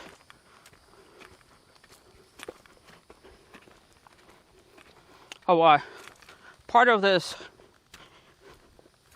camera thing that I'm carrying is the fact that I'm actually recording Google Maps Street View. I already plotted out my favorite kayak and stomping grounds at Edward Medard Park. And I'm going to be doing a lot of the hikes, uploading them to Google Maps as well for people to reference. I use Google Maps myself all the time, especially panoramic pictures and what people write. As a community, we need to be helping each other, that's for sure.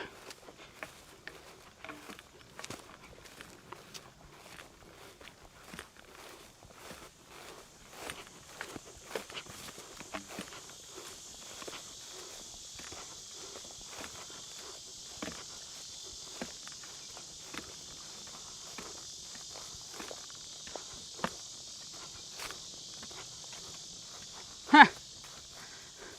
Look at this. This up here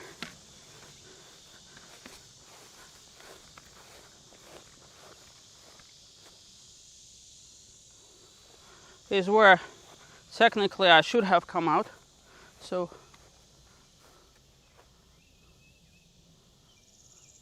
interesting. Gotta check the maps.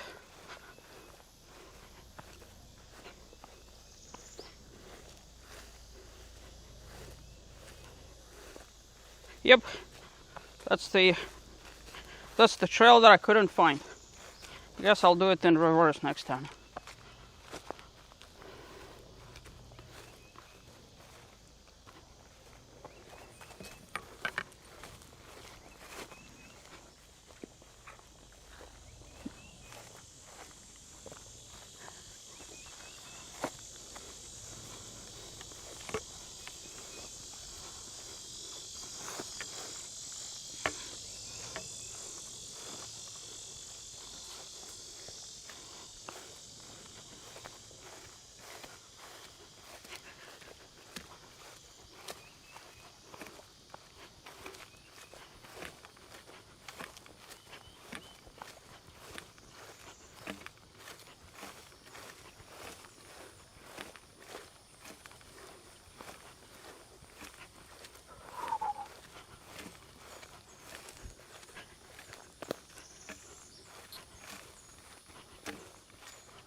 We should be coming up to those concrete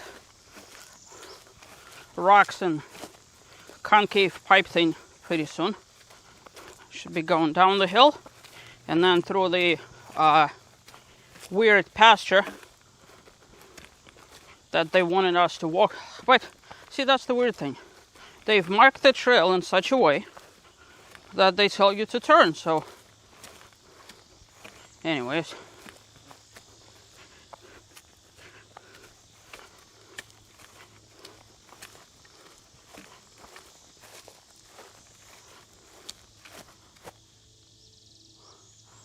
yep. Oh my goodness. You have no idea what a wonderful feeling it is to walk under the shade. You know, even to somebody like myself who is very tolerant of heat.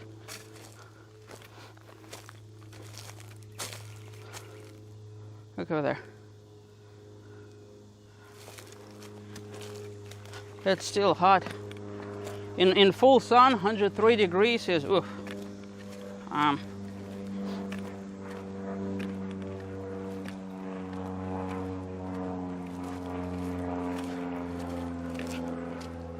I've actually found my tolerance limit some years back.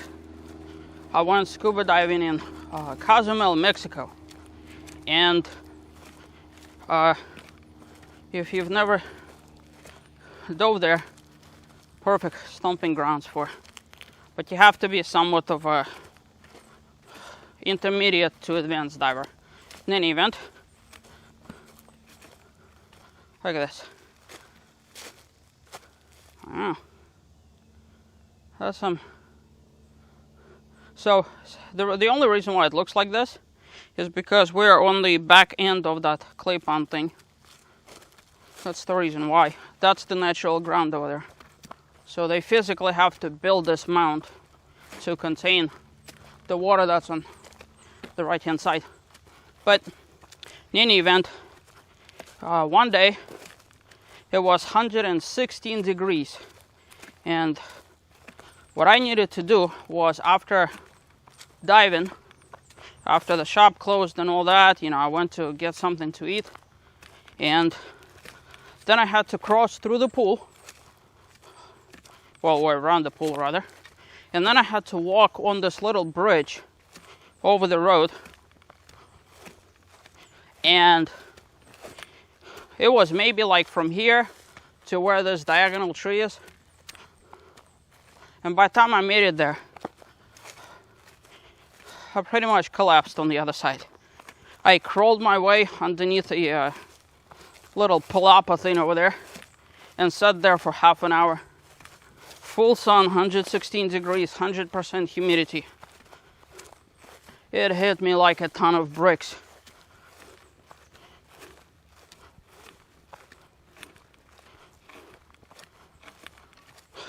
So that was my lesson. Now, that being said, I do have a little bit of a defense. I did do like 2 dives right before that. So I was naturally tired, but still, have to know your limits. And heat feels completely different. You know, if you're in the desert, dry heat versus in the tropics, humid heat. It's a completely different beast. 120 degrees in the desert may feel like 100 degrees out here. So, which in Florida, I think that the highest it ever got since I got here, 111, I think it was.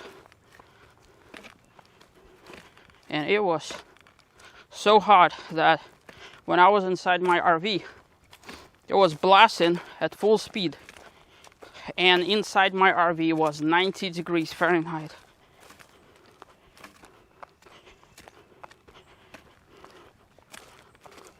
Guess it didn't help being parked on asphalt either.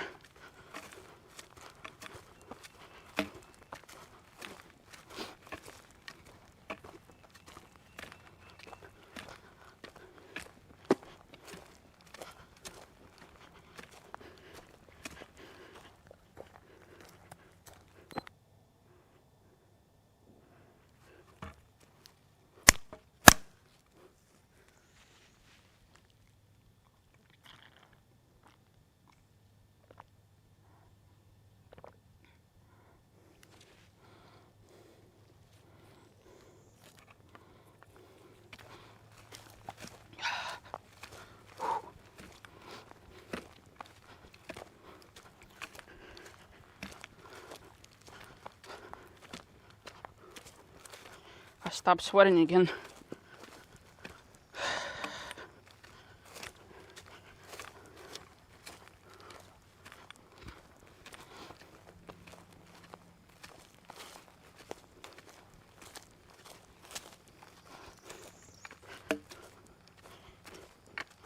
Taking care of your own health while hiking is mission critical. Hydration is a key component. Proper nutrition, hydration, rest.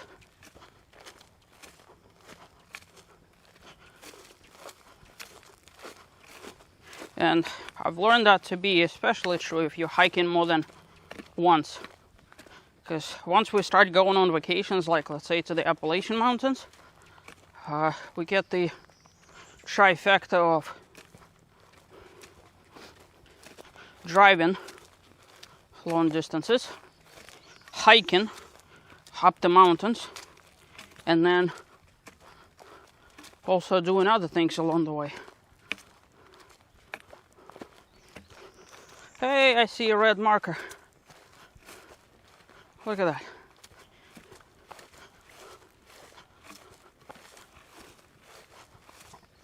So nice for them to paint it red. I'm hoping right around the corner here, if I'm lucky, there's going to be that ramp with the concrete blocks, because that will get me guidance on just how far back I am from the trail parking, which is important. You know, anybody could walk, anybody could hike, but the key to successful walking and successful hiking is to actually enjoy it, not overexert yourself, save strength for another hike, which is why if you are planning hikes, I would highly advise to at least, unless you're like a proficient hiker, to take breaks between, you know, maybe do a hard hike one day and then take it easy the next day, sort of deal.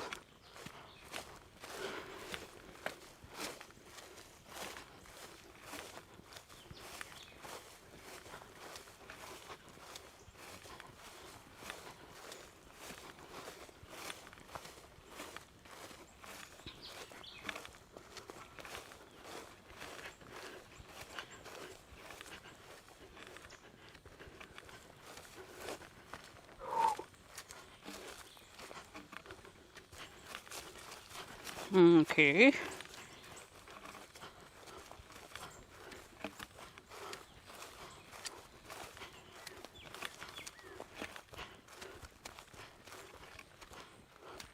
Hey, we got a bird. If you look that way, there's a female woodpecker.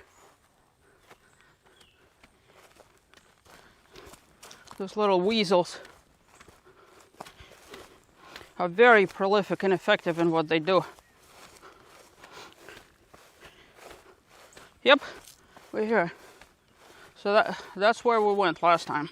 So when I come back, I'm gonna go this way and then hit that red sign that I've missed.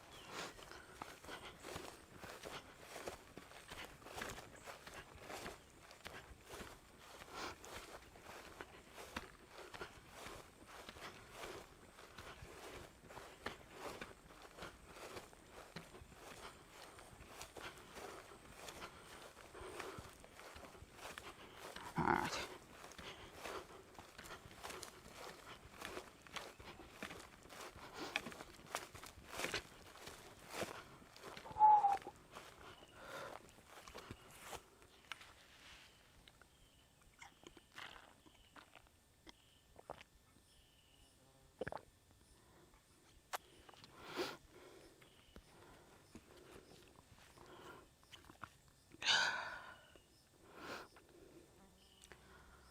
Oh, I really don't want to go over there.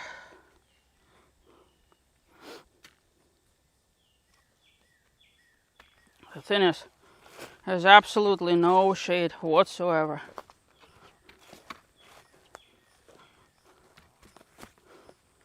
Beyond this point, at least until I get to the tree line.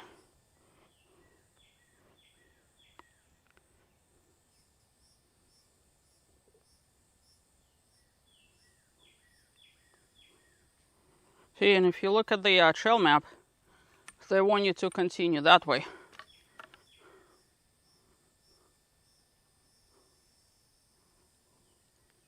In full sun. Thank you, but no thank you.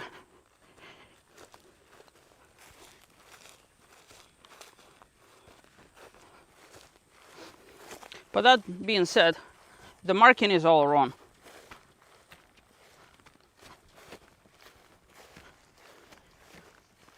I know that to be true because if you look here, that's where it shows red. And that's where it shows red.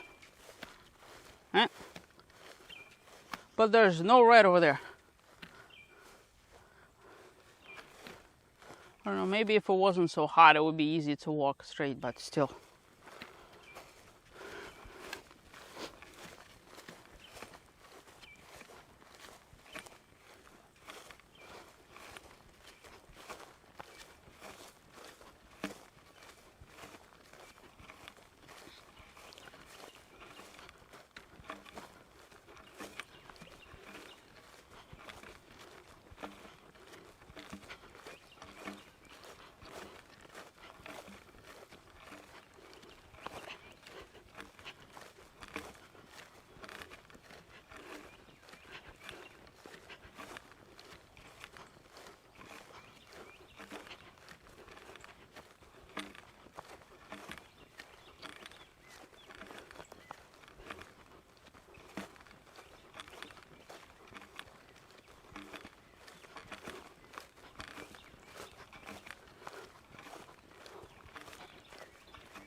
Oh, I don't know if you've noticed in the video footage, but I've done a little modification to both of my hiking poles.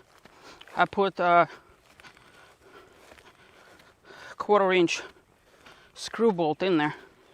You could find them at your hardware store.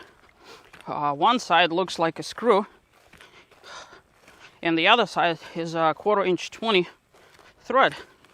So what you do is you put a nut on it, like you see over here, and you take your impact driver, for example, or if you want to drill a pilot hole or something, and then use a wrench to get it in there.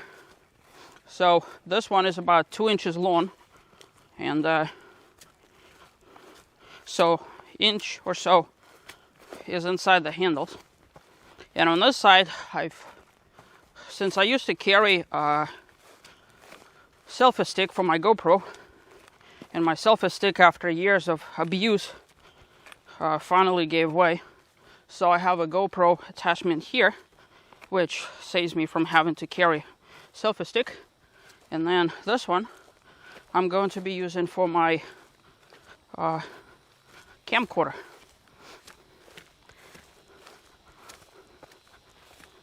And plus I have the Insta360 camera in my backpack, recording all of this. So the trick is to, like, for example, if I had to film something, I'd be able to plan this, attach the camcorder, and at least have some sort of tripod thing. Because we've been carrying tripods for years. And yes, they're good, but hiking with a tripod up 45-degree incline, I don't know.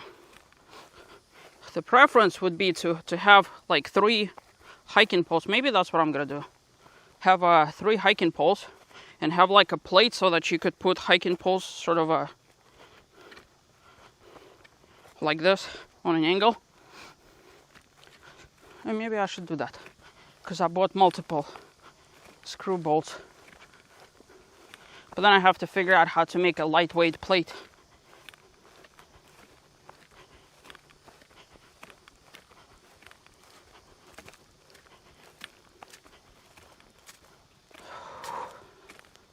Ooh, I have no idea, guys. The rest of the trail, like, this is how I envisioned it was going to be. In the shade.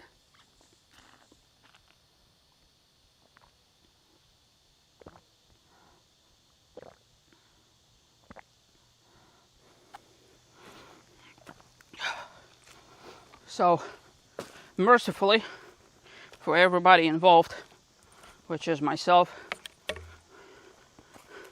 me and I, the remainder of this trail is in the shade.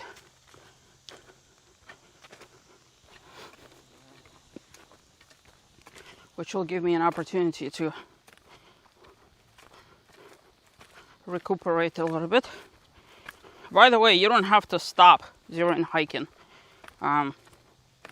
People, like when they hike, I've noticed that with my family. I pick a pace and I go it. Alright, so in theory I could do an entire hike without stopping. But when you do the whole stopping exercise and you sit down and you relax and unwind, it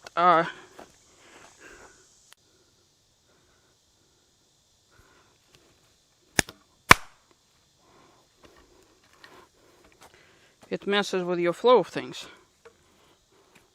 breaks up your routine. Now there's reasons to stop, like for example to eat, but if you have to stop all the time, it means you're walking faster than your pace. So the trick is to pick a pace, whatever is comfortable for you, based on your stride, and stick to it.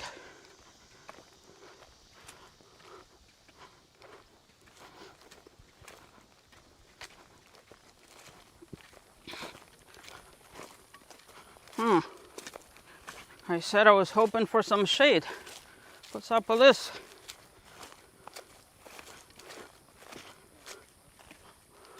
You know, it doesn't help that the sun is in full swing. Like right now, technically speaking, is the worst time to be in the sun.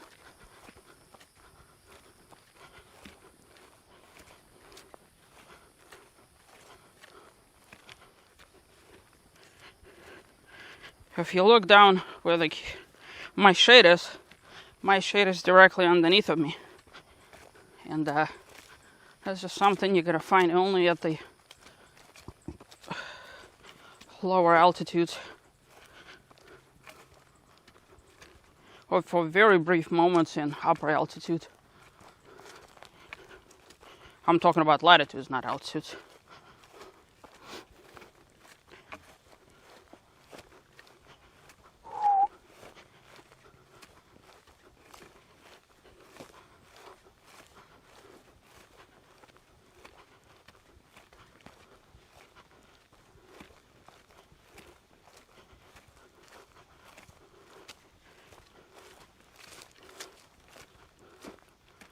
memory serves me right, there should be a bridge coming up.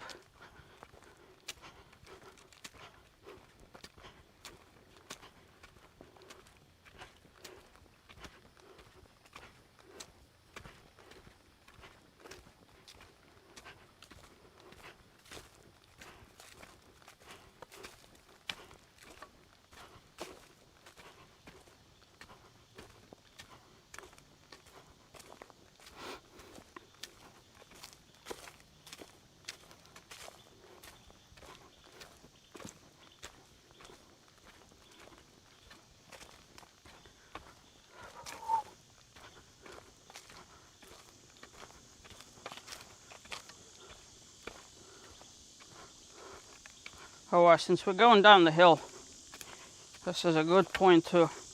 A lot of people think that walking down the hill is so much faster and easier. Well, they're true about faster. The easier, that's where the problem goes. Most people that get injured on trails don't get injured going up the hill. They get injured walking back. Haven't seen what they needed to see, relaxing, not paying attention, rolling their ankles. A lot of people opt out of having hiking poles.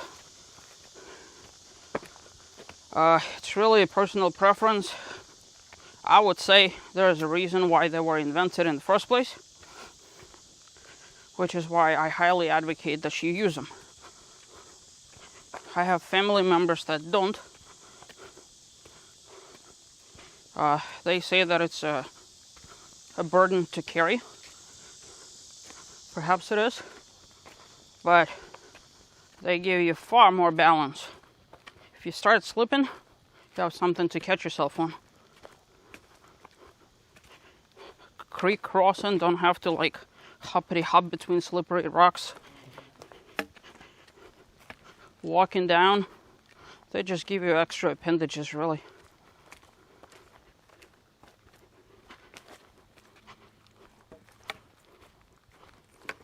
And if you don't like them, you just either take them off, carry them, or stick them to your backpack.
Start hearing cicadas again, coming up into the uplands.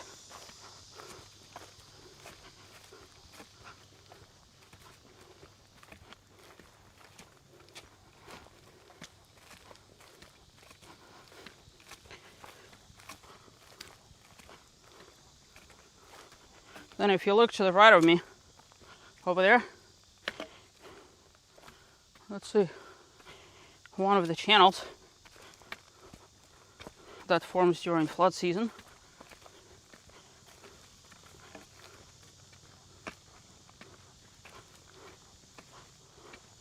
And we're crossing it now, either side of us.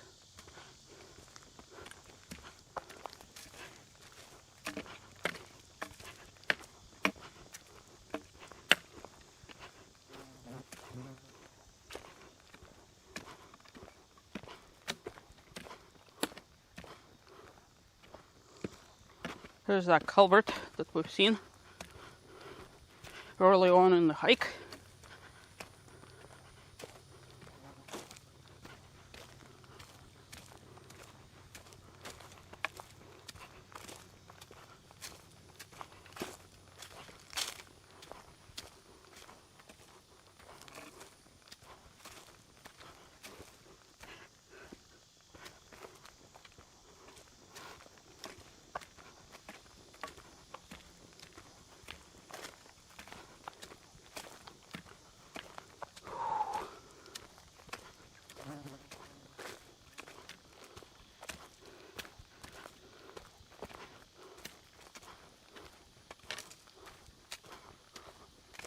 You know, the unfortunate part about being tired, and that's the reason why I told you guys to pace yourself, is you tend to lose appreciation for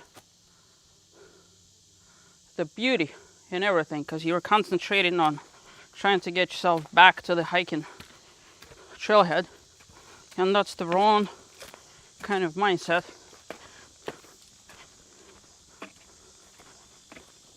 There's the bridge. We're gonna pause here for a minute, catch a breath. Oh, look at that. Good place to pause. If you look through the trees that way, where my hand is, those are called widow knees. That's the cypress tree reproducing itself. That's how they grow. Catches offshoots, and then in each one of them eventually becomes a cypress through, definitely not in your lifetime. There's the cypress over there.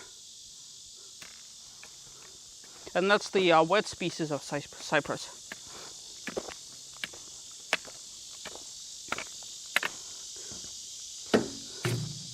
Oh my goodness. I have no idea how tempting it is to just dunk yourself in there.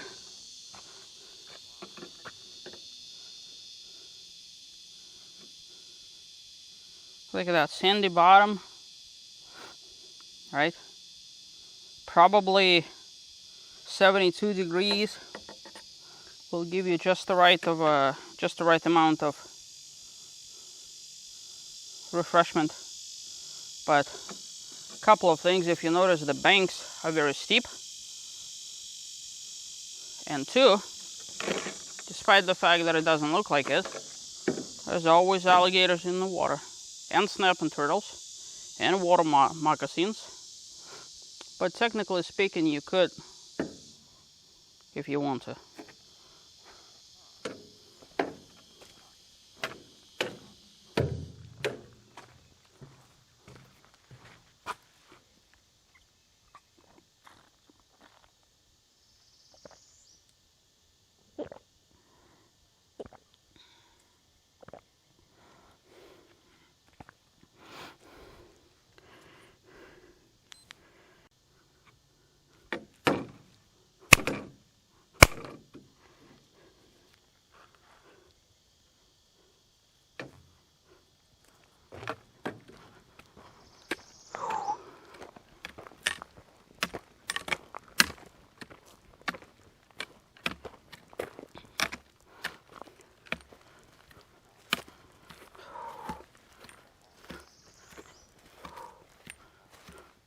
There's the Kogan grass.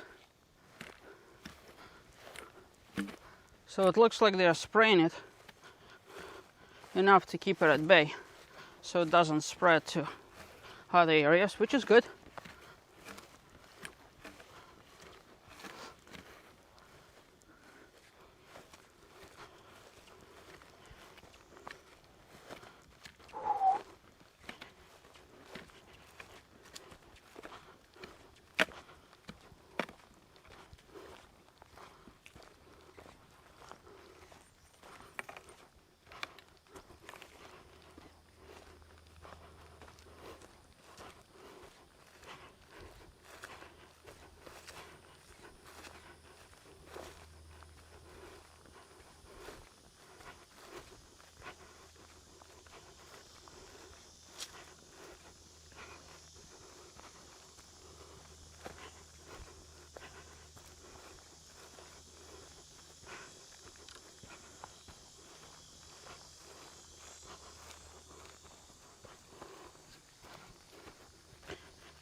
every once in a while you see me picking up my phone, check the map, just to get my bearings.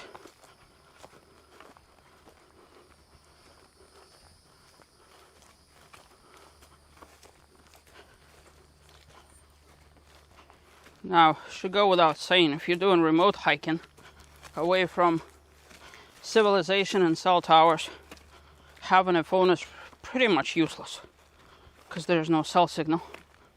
So what you need to do is obviously either get yourself a compass, maps, digital GPS device, or you could actually cache Google Maps onto your phone, and then what happens is your phone always has the global positioning system, and at the very least you could locate yourself on that cached map. This is exactly what we did all the way back in 2013 when we went to Yellowstone. I had a whole bunch of places cached, and I planned out the route and everything like that, and all we had to do was, because maps didn't work out there, so we just had to follow that.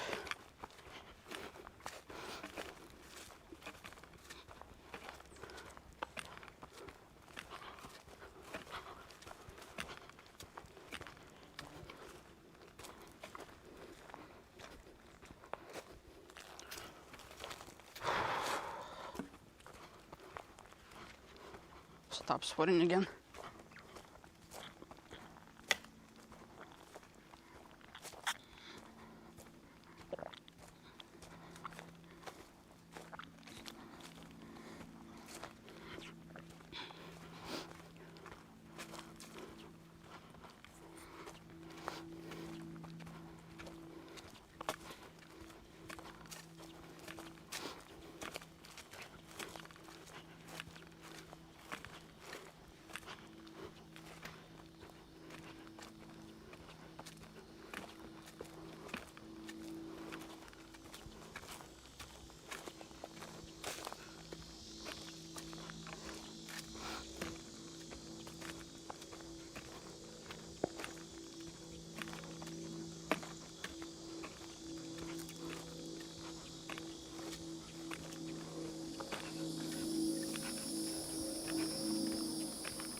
Okay, we got to see another red blaze on the tree. Just to be sure that we're not walking astray. I'm guessing this area here is for camping. Otherwise it wouldn't have been. Huh. Who knows?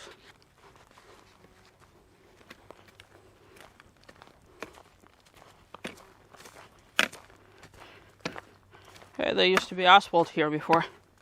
Look at that. Probably entrance road to some plant that was out here. Hear that? That's my sticks hitting the asphalt.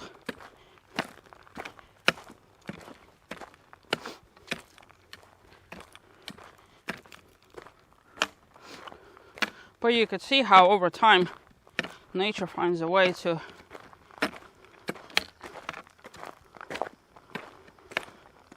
take over. You could see grass growing on top of it and other things. So with seasonal flooding, it's probably sediment that settles right on top of it. given opportunities for grass like this and other weeds and stuff to clean on and take over.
Getting somewhat close.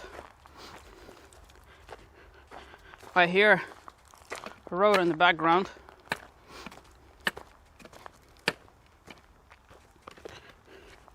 Which means we're getting closer to the metal gate, which is somewhat close to the trailhead.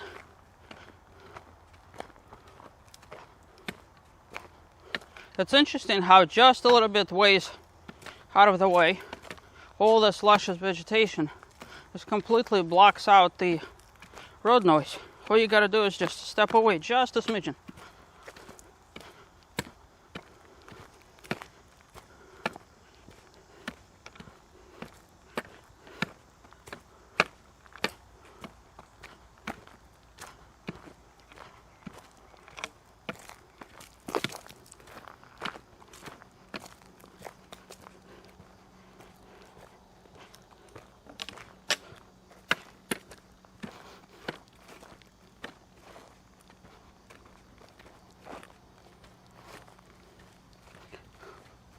Alright. See, technically there should be a whatchamacallit,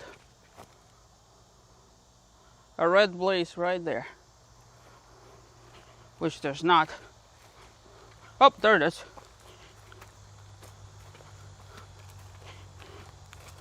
With a sign that says exit.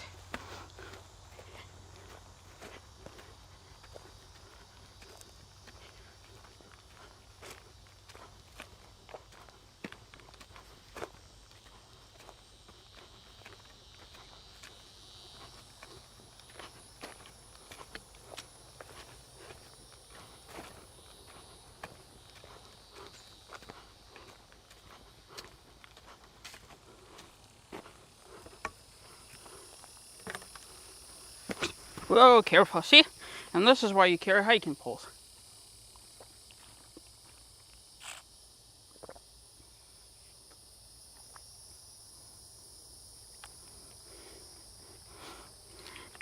When you're tired, not paying attention, tend to make mistakes.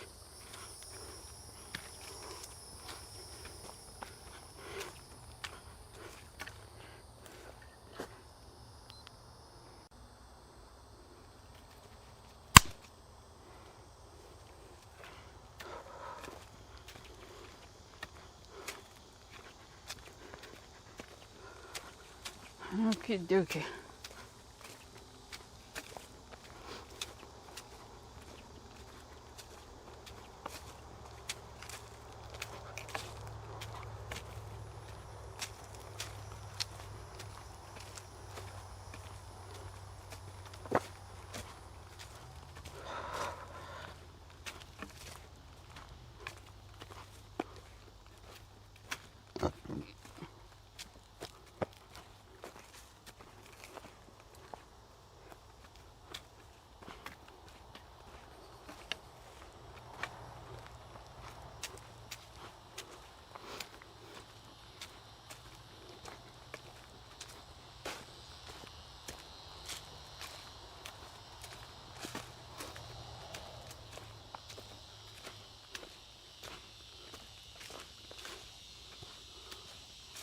Oh, look at this. We're zigging and zagging, hopefully not hitting the camera with the trees.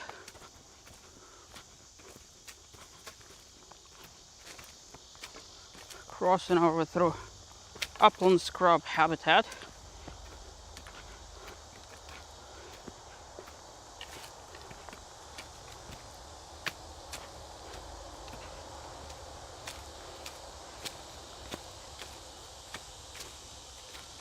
And just like a clockwork, you start hearing cicadas telling us that we're in the uplands.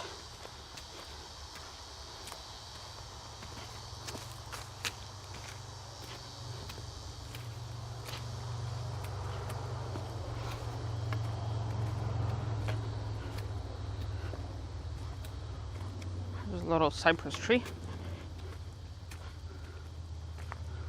and its bigger cousin, upland cypress.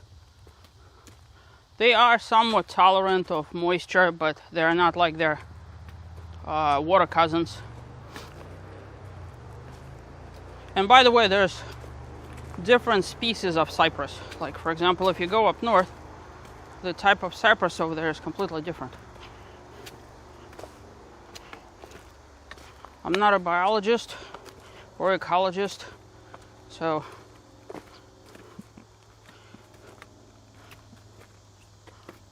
hard for me to. Oh, gonna back up a second. If you look at this tree, see, that's what I was talking about. It rots from the inside and eventually succumbs under its own weight.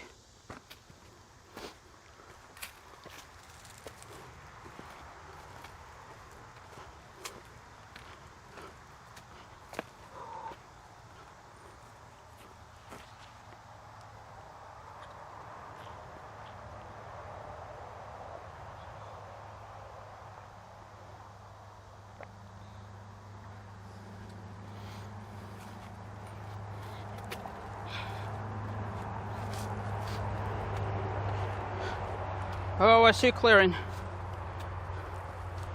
Must be coming up to a merciful end to this otherwise interesting adventure. So let's go look at the map over there and see what's the dealio.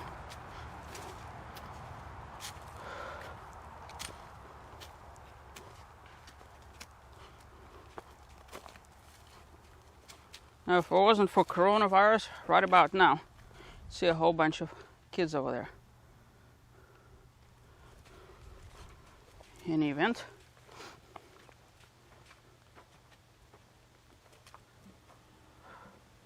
Hope somebody lost their phone. Kind of sad. So, let me see. To get you an idea, this is what I was supposed to do, right? And this is that clearing, which we didn't do. We did this over here, right? And then we did that.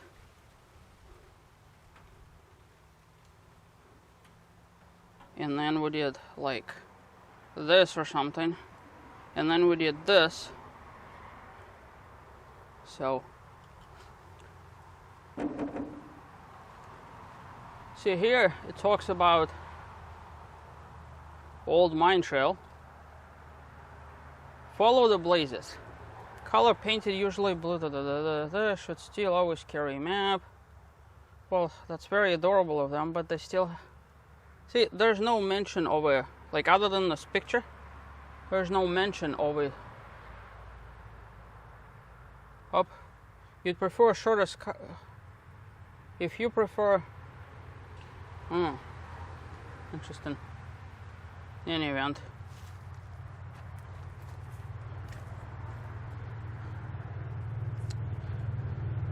Well, guys, this has been interesting.